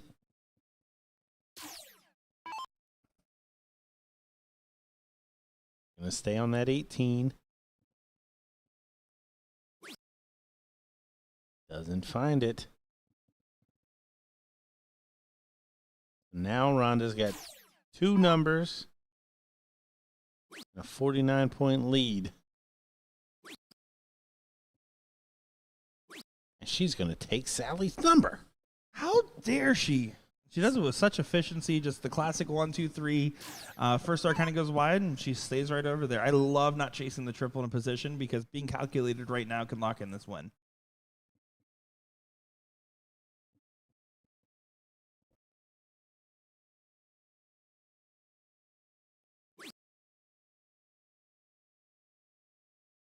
Ronda gets a 3rd number up. I would wager to say this might be locked and loaded and over. Yeah, this one... I mean, we're going to see some great darts if this one's going to go. Oh my goodness! And it's just we're still going to see great darts. We're going to see great darts from Ronda Mader. Made her way to the championship in a second. The big trophy on the other side. This is a great thing to see. See the frustration there from Sally, just not able to hang with Ronda. He's a double bull away from cleaning it up. Only finds 2. And Sally was battling quite a lot at the start of this leg as well. Ronda just stayed in this gear this whole time. 2 talented players, but one shining strong. Oh, and I think Sally thought she was going to be at least able to push that bull, but 1 bull for Ronda Mader for the title. And there it is, Ronda Mader, your singles ladies champion, level 1. An inspired performance from her, one that I was very happy to see, and I'm sure she's very happy to produce, you would have to think. What was it, Lewiston, Idaho? Yeah, that good memory. Lewiston, Idaho's own Ronda Mader. Well, there you go. Well, let's go ahead, and we're going to take a quick moment here. We're actually going to go ahead, because the level 1 is not quite ready for their final. We're going to take a peek at the level 2 final of Jeff Leonard and Andy Dang, and then go back for that level 1 final there, as there you haven't started that 3rd place match. They just got called up for that 3rd place match. So that'll be going on our side view as well. So we'll be back here in just a moment, as you can already see that 3rd place match getting warmed up. That's going to be Edson Reyes taking on Jeff Springer. But I'm looking forward to seeing this. So don't go far, folks. Nick Sure, Gordon Dixon on the mic.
It is finals time once again here for our time in Seattle, Washington. Our level 2 finals. Looking forward to seeing Jeff Leonard and Andy Dang take each other on the dartboard for our little peek here at a split bowl open in double out format cricket 0-1. I'm looking forward to seeing what happens. Jeff Leonard has the seat with a 2-0 win over Jeff Post. Andy Dang's going to have some work to do. And this is for a spot in the Invitational. That is correct. First place in level 2 does get a spot. And Andy wasting no time starting off with a 180 to get things ripping. Yeah, and we are 2 out of 3 here in level 2. So a little bit quicker. Jeff threw his first start before the turn changeover happened, it looked like.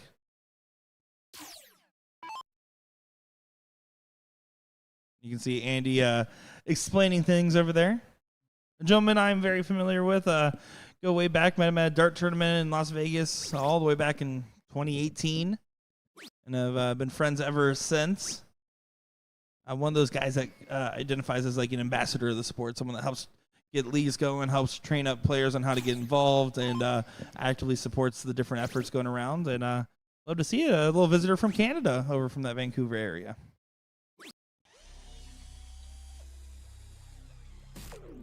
Nice steady ton for El Jefe. Not quite what he wanted after the 180, but he's back in it now.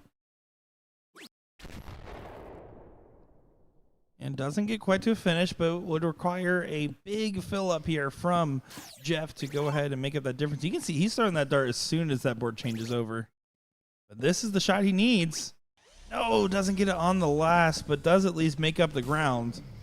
Yeah, a little bit of parity here. So Andy does still have the darts, but we'll probably need to go out in 6 here.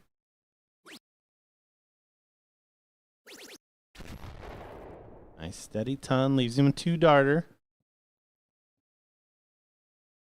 Oh, and once again, he did it. We're seeing a reoccurring theme out here. Yeah, strange.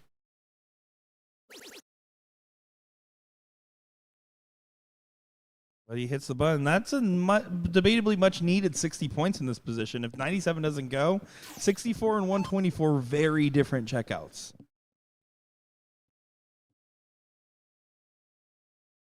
Taking a step back. Oh, buries it. What a shot. Nice 2-darter.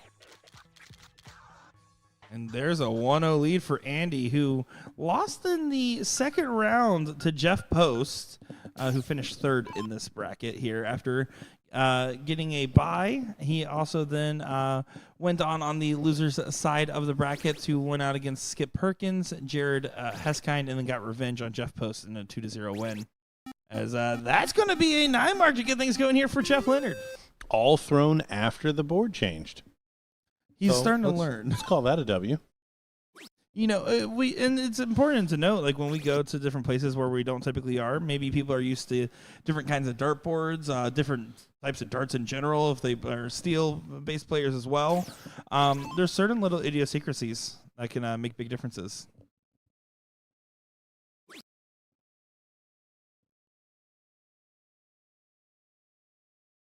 Yeah, Jeff dangerously close there. Again, the treble 19 falls after the board changes. Gonna be important to note. It sounds almost like we're clowning a little bit, but it's not just Jeff that's done this today on the stream. We saw that earlier with John Sterling, and right here it happens again.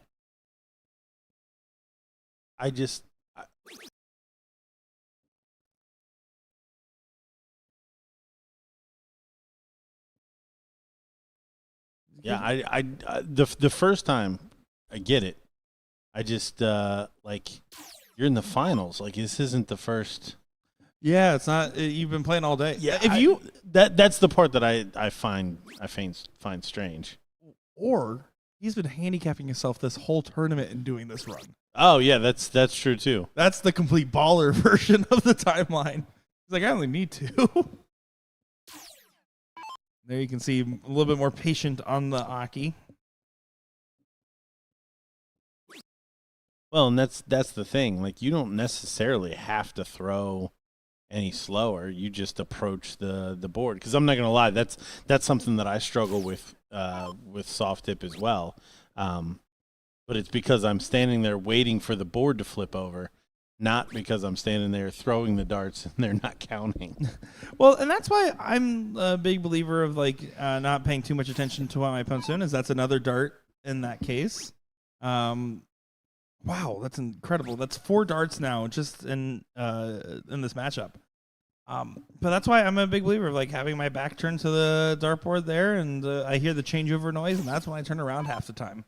Yeah, see, I'm gonna look at the ground, and when your feet move, that's when I move. Well, that doesn't work. Not the same. Yeah, it doesn't work in. It could work. in You just have to soft stand land. further away. That's actually Yeah, that's. I have to stand 12 seconds further back. That's an official measurement from Gordon Dixon.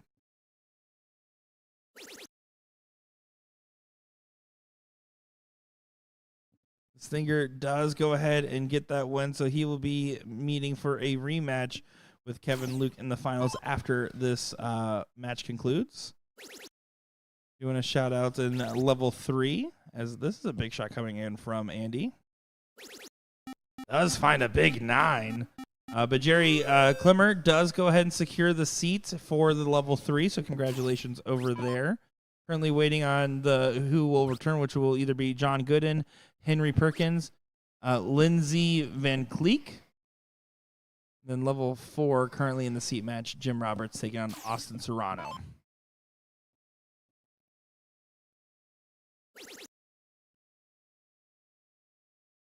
Oh, Andy close to getting both corners there. So just like that, Jeff in danger of going down 2-0 in this first set. And it is only a race to 2, so, I mean, that's a full set loss.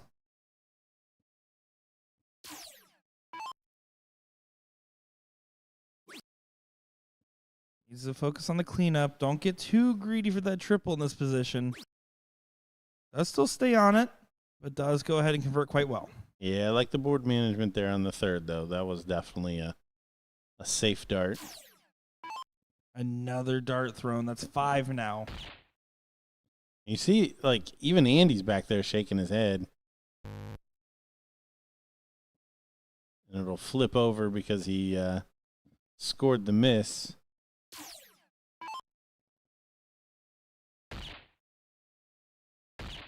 And he's not going to waste any time. You can see that little grin on his face as he was throwing that the third. He knew that was going. So that's the first set done, and they're going to go ahead and get right back into it here. Andy Dang just 2 legs away from getting the double dip completed. Jeff Leonard going to get himself settled. You can see, I think right there, I think that's the conversation that's happening in the background. Hey, take your time, slow it down.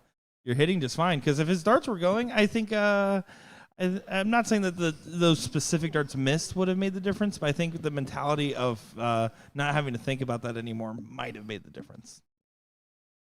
Yeah, it'll be interesting to see like how this next set goes. I think Andy closer on that, or Jeff closer on that one. He's going to get us started.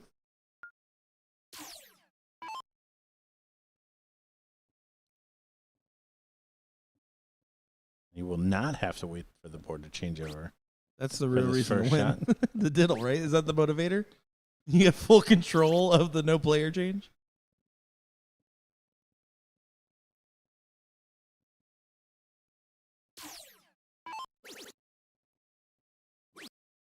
And he wanted to start off with another 180 like he did in the first leg. We'll settle for 100. Oh, here it goes. He's still doing it. I was afraid he's going to have 2. He was definitely about to have That's 2. the second time. That time he punched. You can't punch it in that time, right?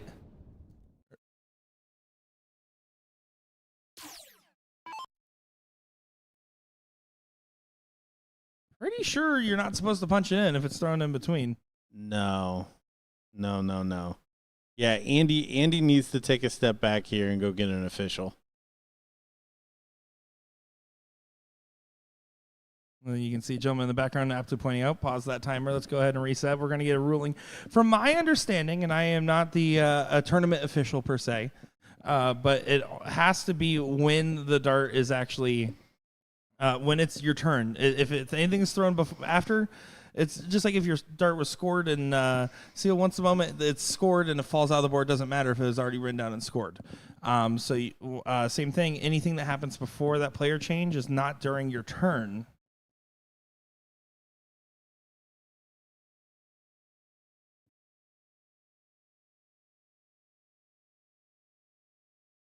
Yeah, and that just really sucks because it puts Andy in a really crappy position.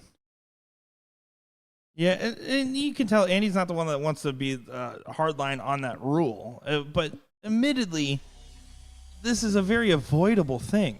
It's just take that extra second, look at the board state before you set up for the throw. Yeah, very unfortunate. Yeah, no, well, and I think Jeff was misled. I think that cat behind him is the one that convinced him that was actually legal. Yeah, agreed. I do believe so. I think when we assumed he was saying, "Hey, slow it down a little bit," instead he was actually saying the opposite. Like, no, keep doing it. Yeah. Like, hey, dude, just punch that in the next time it happens. But to get right back into it, they're not going to waste any time. And the biggest thing is to not let the pacing change up affect you, right? Just get right back into the mix.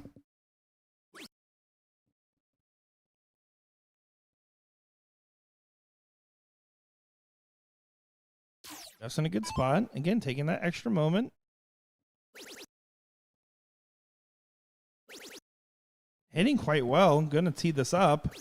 Tee it up quite well with a 177. So we've already seen now one from Jeff and one from John Sterling earlier. Two different 180 floors effectively in soft tip. Yep. Incredible.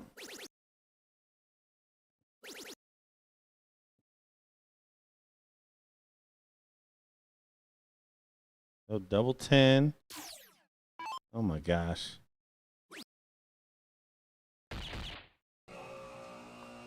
Incredible. He did it on the. I really like this. This is unique. This is very unique.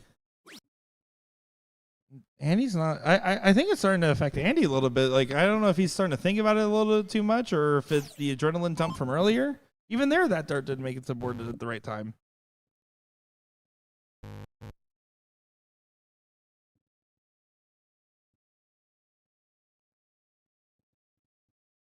But there, Jeff doesn't get it. Goes ahead and hits the button. Andy just not in a position to contest this leg after having a decent start. He's gonna have to recover after the little confusion from earlier. Yeah, honestly, he's not winning the leg, but the other thing that this is doing is letting Andy kind of calm down from the little break that they did have. And you can see the little head shake there and the adjustment of the glasses as Jeff does go ahead and get leg number one here and puts himself on match point. I think you're right. I think getting that little extra moment here was probably very important for Andy, who was honestly riding a big momentum wave.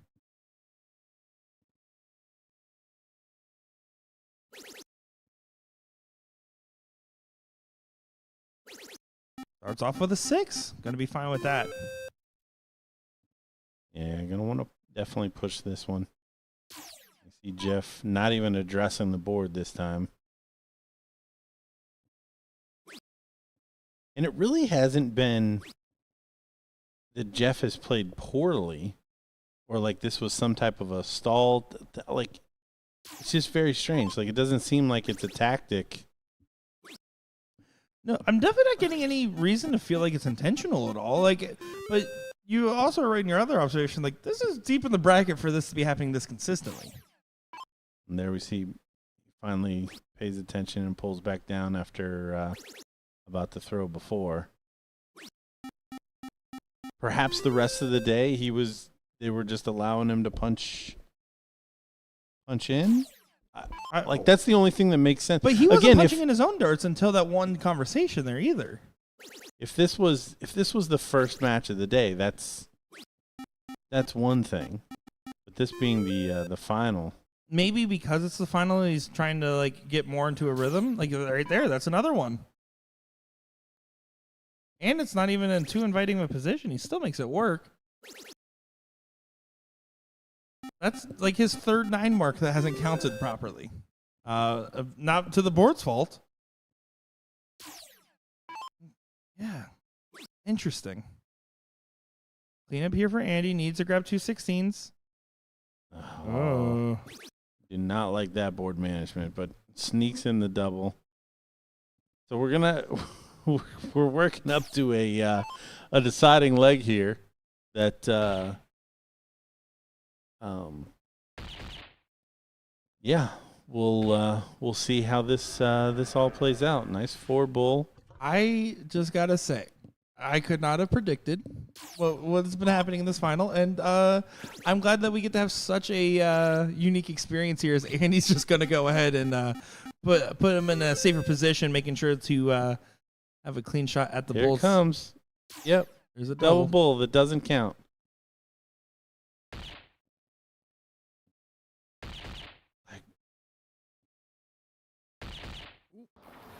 That time accidentally knocked. I think he realized he did. Yep, and you can see Andy just going to go ahead and back it up.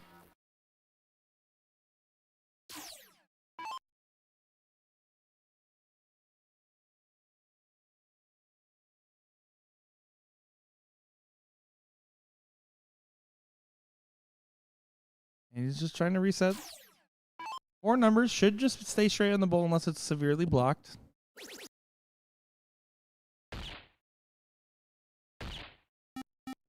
Maybe a settler dart of sorts? No, whatever Andy needs at this point, because like it's getting to the point where it's like whether it's being done intentionally or not. No intention on remedying, as that's a 3 in the black. A beautiful shot, but just yeah. Well, and again, just kind of plays into what Andy's been doing here. He's a little indecisive here on what he wants to do, but he does fire in the bull, take the second leg. This is one of the strangest matches I think I've ever seen.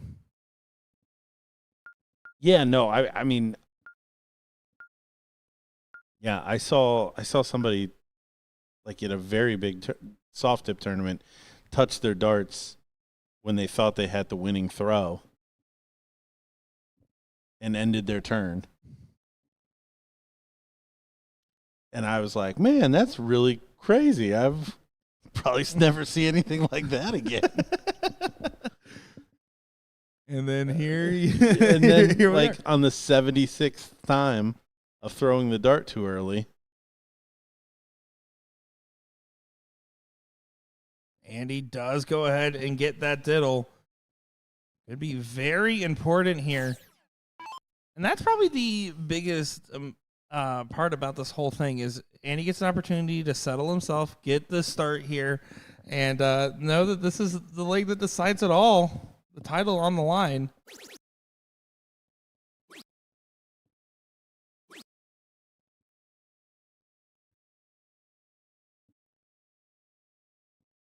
Starts off with an 85.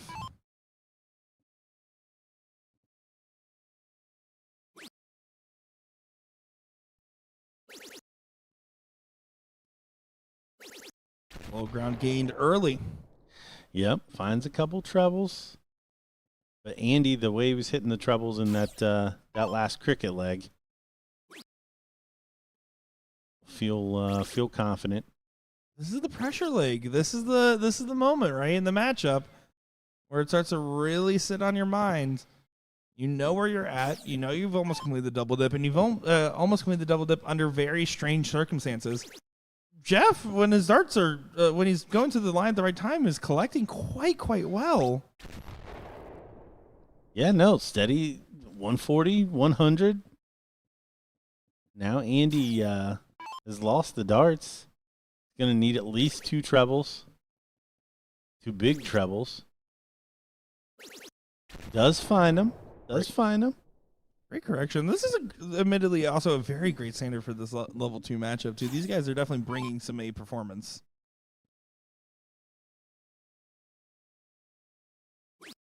A little bit of a stutter there.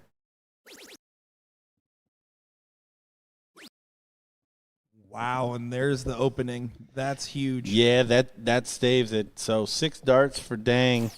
Take out 205.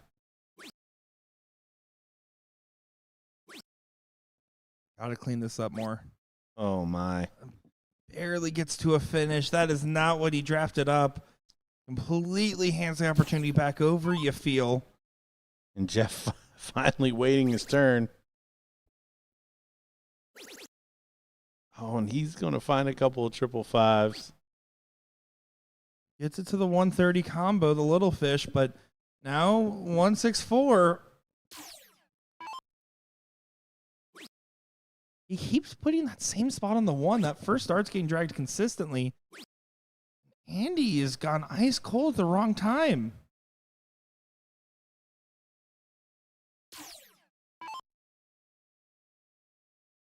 $130, 420s, and a double bull.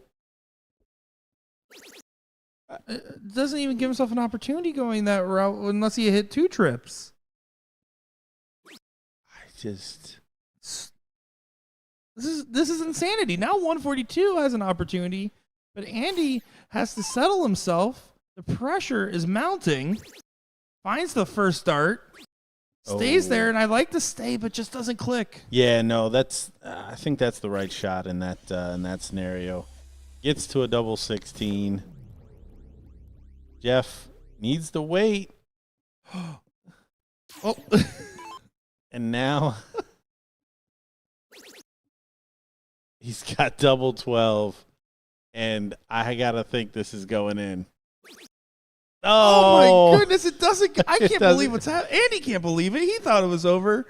Another dart thrown at the wrong time, and Andy Dang now has 32 in front of him for the double dip. And Jeff throws his darts down as if there's anybody to blame. That was the strangest match I've ever seen.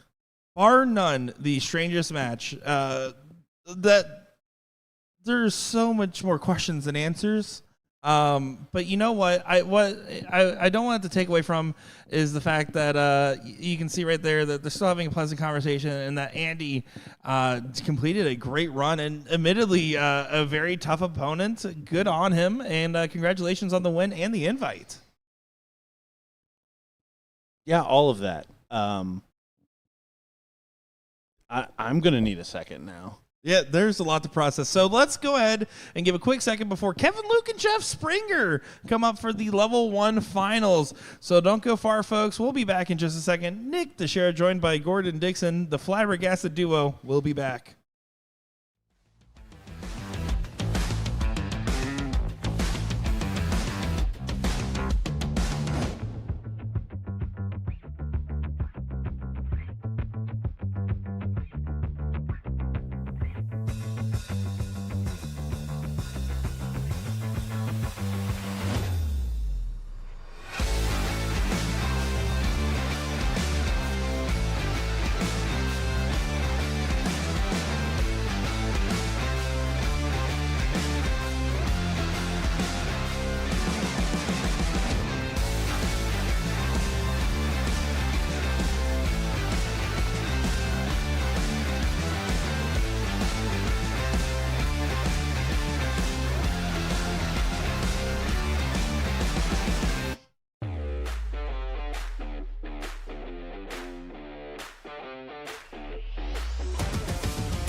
It is finals time for level 1 and a rematch of our seat with Kevin Luke and Jeff Springer Jr. taking it on the Stinger Springer and Lukamania FKL Kevin Luke. I'm Nick Teixeira, joined by Gordon Dixon on the call for what should be an electric final. Yeah, this one going 3-0 to Kevin Luke in the King Seat match. So Jeff Springer going to want to make sure that that doesn't happen again. I got an insider scoop on this one because I saw Kevin after his seat win, and he came up to me and he's like, you know, I like Jeff, but everyone kept saying, oh, you got Jeff, he's going to get you, he's good right now, and I just wanted to prove that I could do it. So it sounds like he had a little extra fuel in his fire behind that win.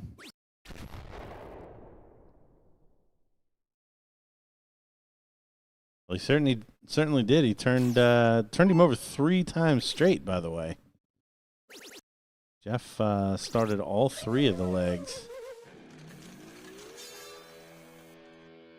Jeff will not start all 3 legs in this matchup.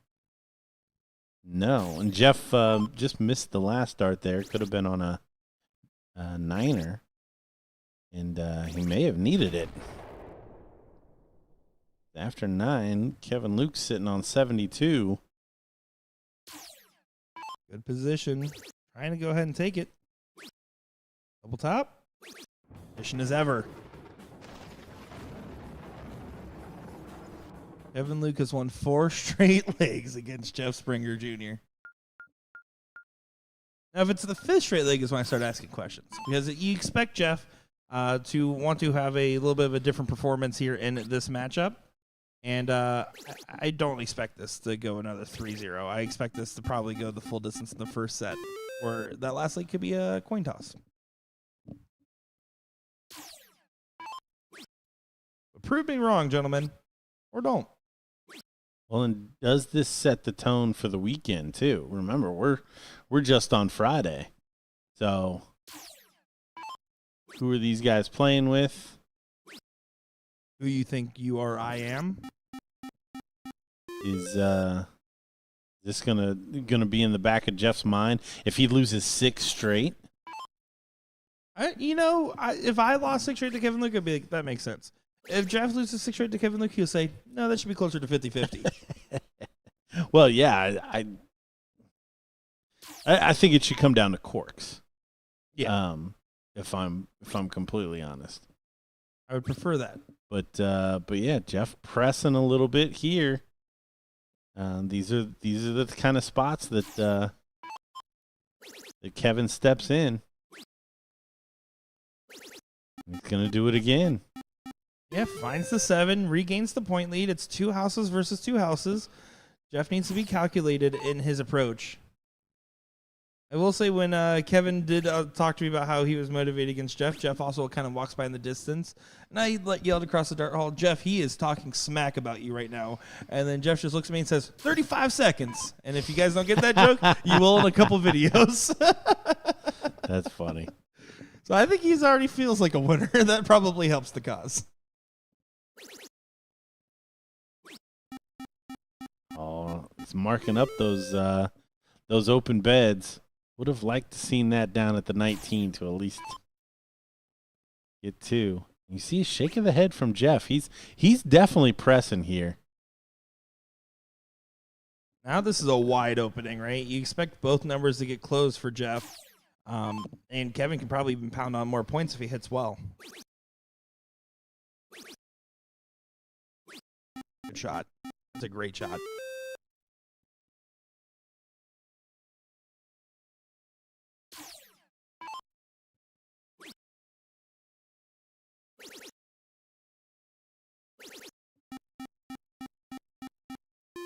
See Jeff's recovery, and he's annoyed. That's the reaction of a man that says, "Why is my timing so off?" Because when he's hitting, it's fine, but he's been having these big dips in between turns, and having moments where you would expect him to capitalize. He just isn't.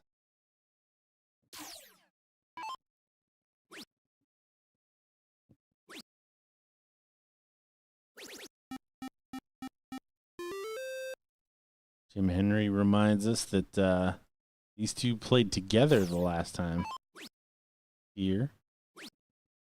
We want to shout out Austin Serrano and Chris Slusher for their finals in level 4. Good luck to both of them.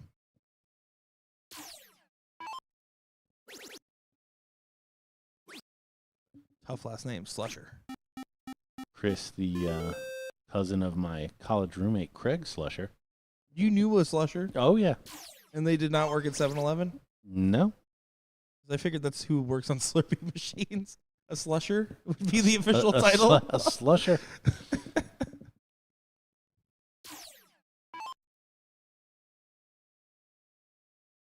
There's an opportunity for Jeff to try to close that distance down, but he's not going to get all the way there. So Kevin Luke, sitting at the 17s, has an opportunity to hit both corner pockets. Again, would be shocked at a potential 5-0. Not as shocked from this position. Kevin doesn't swing to the corner pockets. He normally would rip that pretty early, I feel. Yeah, I think he knows he's got Jeff pressing.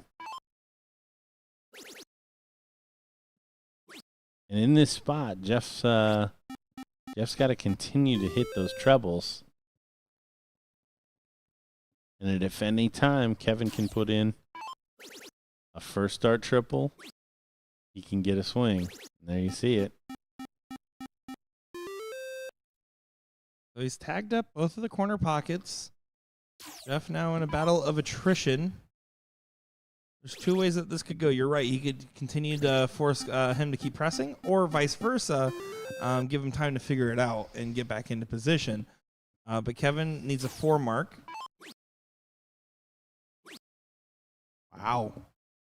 That is not how you shoot that shot. Not at all. Let's Jeff right back into the leg. This is a must capitalize moment, though. 5 minimum. Oh, wow. Leaves it wide. Does find the trip on the last for a 30-point difference. Yeah, still going to be up a bull regardless.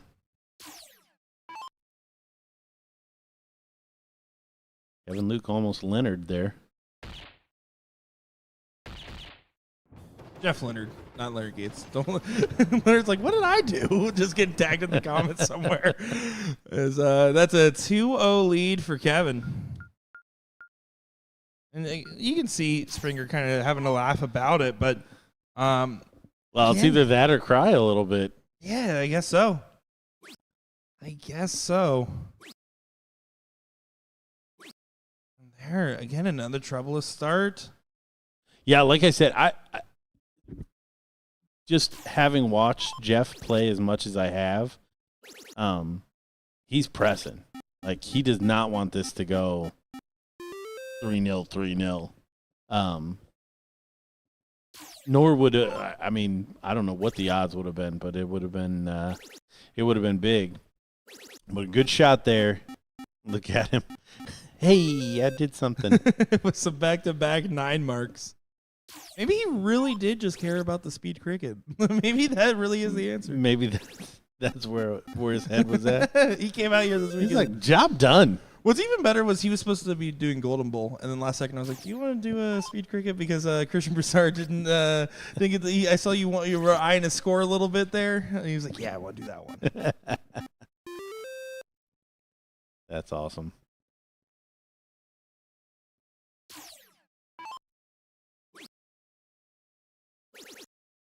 Kevin to swing.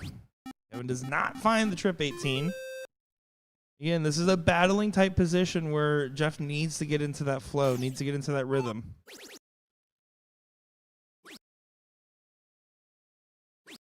Well, and if it's just going to be an exchange of 5 marks, Kevin Luke's going to win it. At this point, he's got the bigger number. And 9er. Again, after opening with it, after Jeff only finding 3 20s. Yeah, you got to feel for Jeff, but I can tell you for a fact right now with the extra motivation on the line here and both these guys being such notable talents, Kevin's not feeling too bad for him right now. He is going to pounce on this every single time and show why he is the current champion of the BullShooter Invitational Shootout. He's now 3 bulls away from 6 straight legs over Jeff Springer. Mentioned the betting odds. I couldn't even imagine. back into someone's parlay is making them a millionaire With right now. Jeff going first. 5 of 6? 5 of 6, yeah. Incredible. But Kevin here, I mean, this is still a masterclass league regardless of the rest of the matchup. And he doesn't quite finish the masterclass and does lead to an interesting moment here. So with 3 numbers, no shot available. Jeff needs to just stack as many bowls as possible. Hope Kevin somehow doesn't regain the point lead and then swings for all the numbers. Last start, unfortunate bounce out. Yeah, that was probably not a single 14.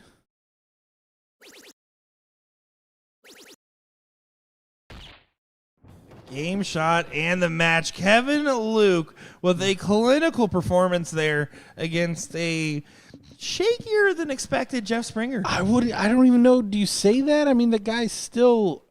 I mean, he was definitely pressing, which made early in the legs and in some important spots.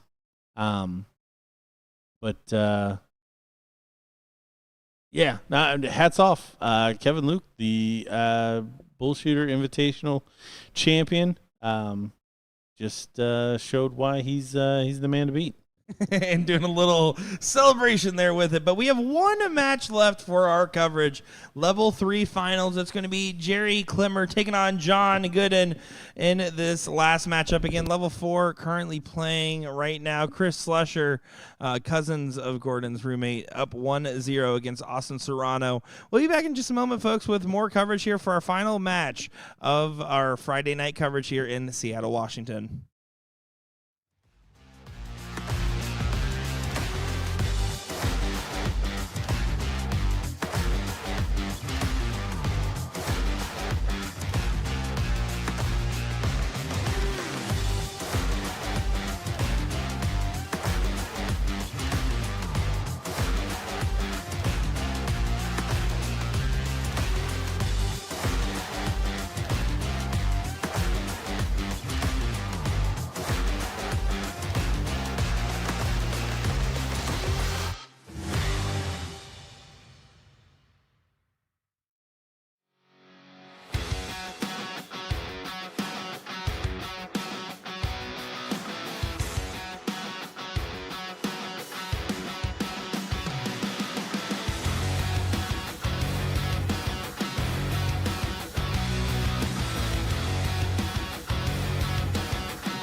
Well, here we go. One more match on the day, and it's Jerry Klimmer taking on John Gooden, and what should be a Gooden of a matchup. My name is Nick Teixeira, joined by Gordon Dixon on the call. Gordon, final match of the day, level 3 finals. Looking forward to seeing this one. Yeah, obviously, first look at these guys open, which is a brutal format for these guys. Anybody gets hot on these bulls, and it's going to be over before we know it. We got a bunch of initials up there. JJ taking on CIT. I don't know what CIT stands for because it's not his initials. I was debating on whether or not I address that because maybe his friend at home is like cracking up right now because he knows what CIT actually stands for. Cricket is top. He's a big cricket guy. Oh, okay. Yeah. No, well, that's nice and clean. Well, here's JJ going up. That's John Gooden. Let's go ahead and find a hat trick, and we're going to see this 501 open, Fat Bull, and then Cricket 501. So a little bit of a different format here for our different bracket. And you can see CIT going up to the 20s, leave a finish, hits the 180 to leave a finish. Okay. Okay. You can see Gooden giving a big smile. I mean, that's what you got to do in that position, right? Yeah. I mean, the idea that you can is pretty interesting in level 3, but we'll call it timing. You can see he doesn't have too much of a drawback in his throw. Finds the trip 16. Gonna go for another. What? What? But you did. You were there. I thought you knew what to with the, and then you, but then you didn't.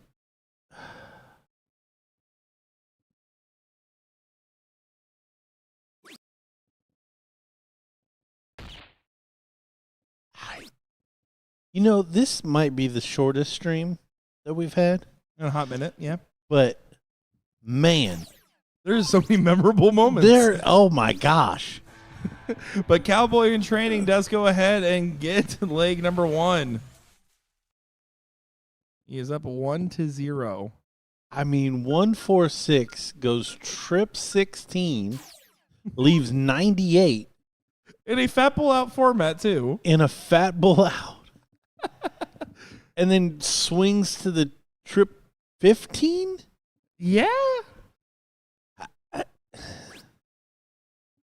I don't know what happened. I don't know.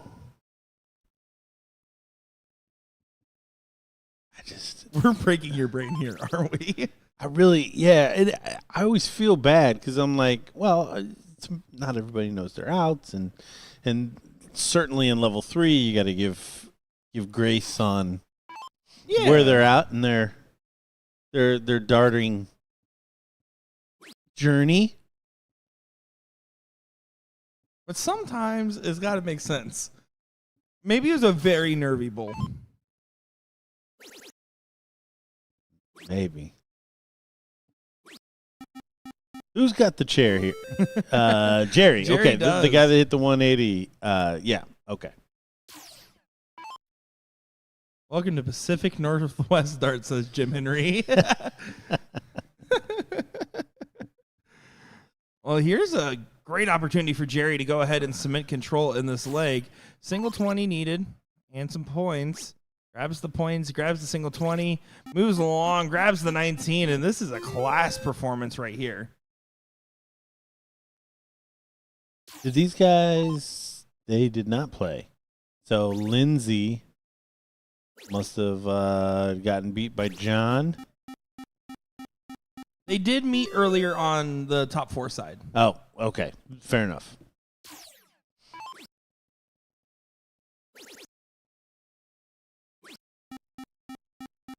This is a pretty intense performance here.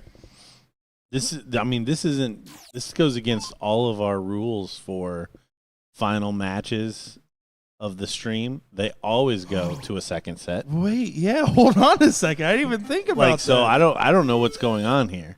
2-0 Sally, 3-0 Springer. Admittedly, Andy did go the full distance double dip, level 2.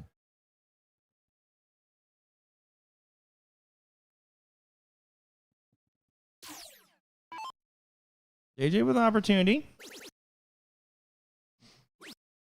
Does try to swing for some closes. I don't mind the 19 over the 18 there for that secondary dart, taking the higher advantage, the easier transition as well, and not getting baited into staying on the same number by staying for that last single if he went the 18 route. But here, 4 marks the question. Yeah, the average is starting to come together a little bit.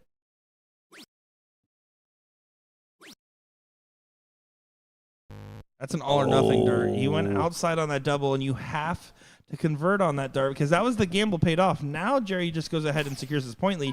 You don't have a number when you return. This could hurt. And it's definitely a flesh wound of some kind.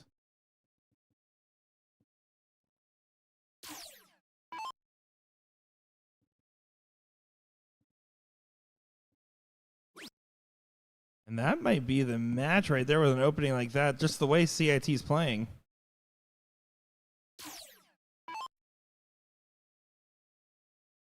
Well. 2 blockers, goes up for points. Oh. Going to have to back that one up. Does realize it, though. Quick to do the adjustment.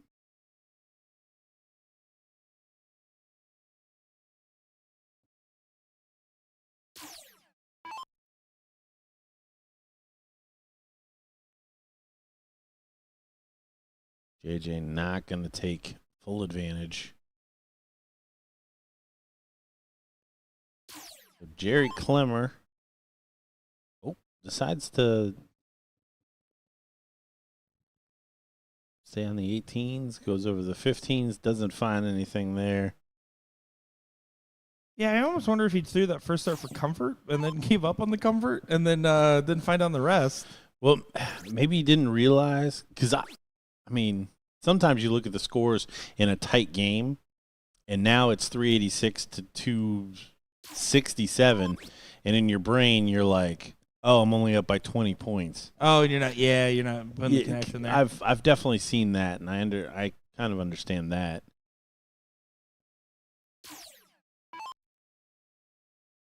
I'm still not over the 146 from earlier. The 146, there was a guy that missed 8 darts that didn't count. Tried to forget about that one. I know.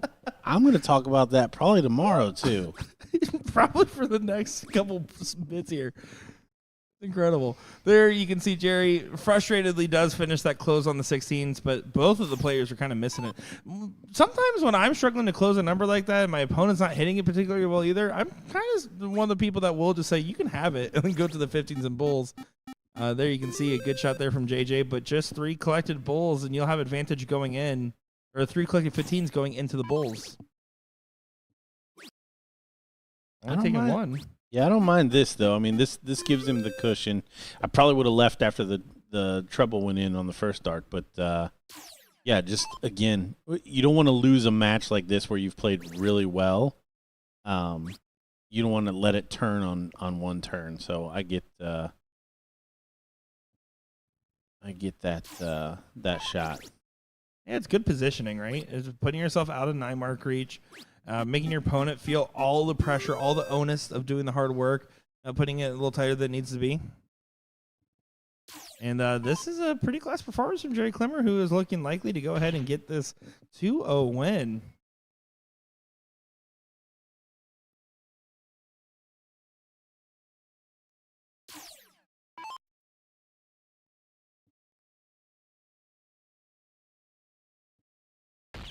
Let's grab just 1 bull.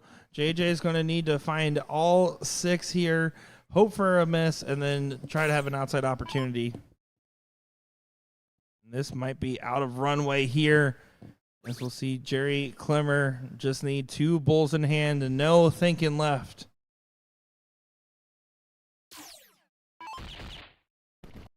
There it is, a class performance and a finals win for Jerry Clemmer. Yeah, Jerry's going to be a handful in level 3 for the rest of the weekend, if that's where he lands. I know there's a new calculation each time. Yeah, with the different partners, and then there's also adjustments from prior events. So yeah, it's going to be interesting to see how that continues to develop with all these different players and names out here. So I'm looking forward to seeing that. As you can see, both Jerry and John, they were having fun no matter what. Yeah, no, I love seeing that. That's a great way to end the stream. That's the right note to end it on. Absolutely. That will do it for us here on that note. We will be live 11 a.m. Pacific tomorrow for our continued coverage with our Saturday cricket doubles. We will also be live for mixed triples with no commentary as well on twitch.tv. And then, of course, we have Sunday in front of us as well. So that normally this would be like we have final thoughts. Just rewatch the last couple matches of the stream, guys, and you'll know what our final thoughts are. Insanity here in Seattle, Washington, and we're going to continue to find out what insanity we can continue to bring to the table. Thank you all for tuning in. Get some rest, and we will be seeing you in the morning.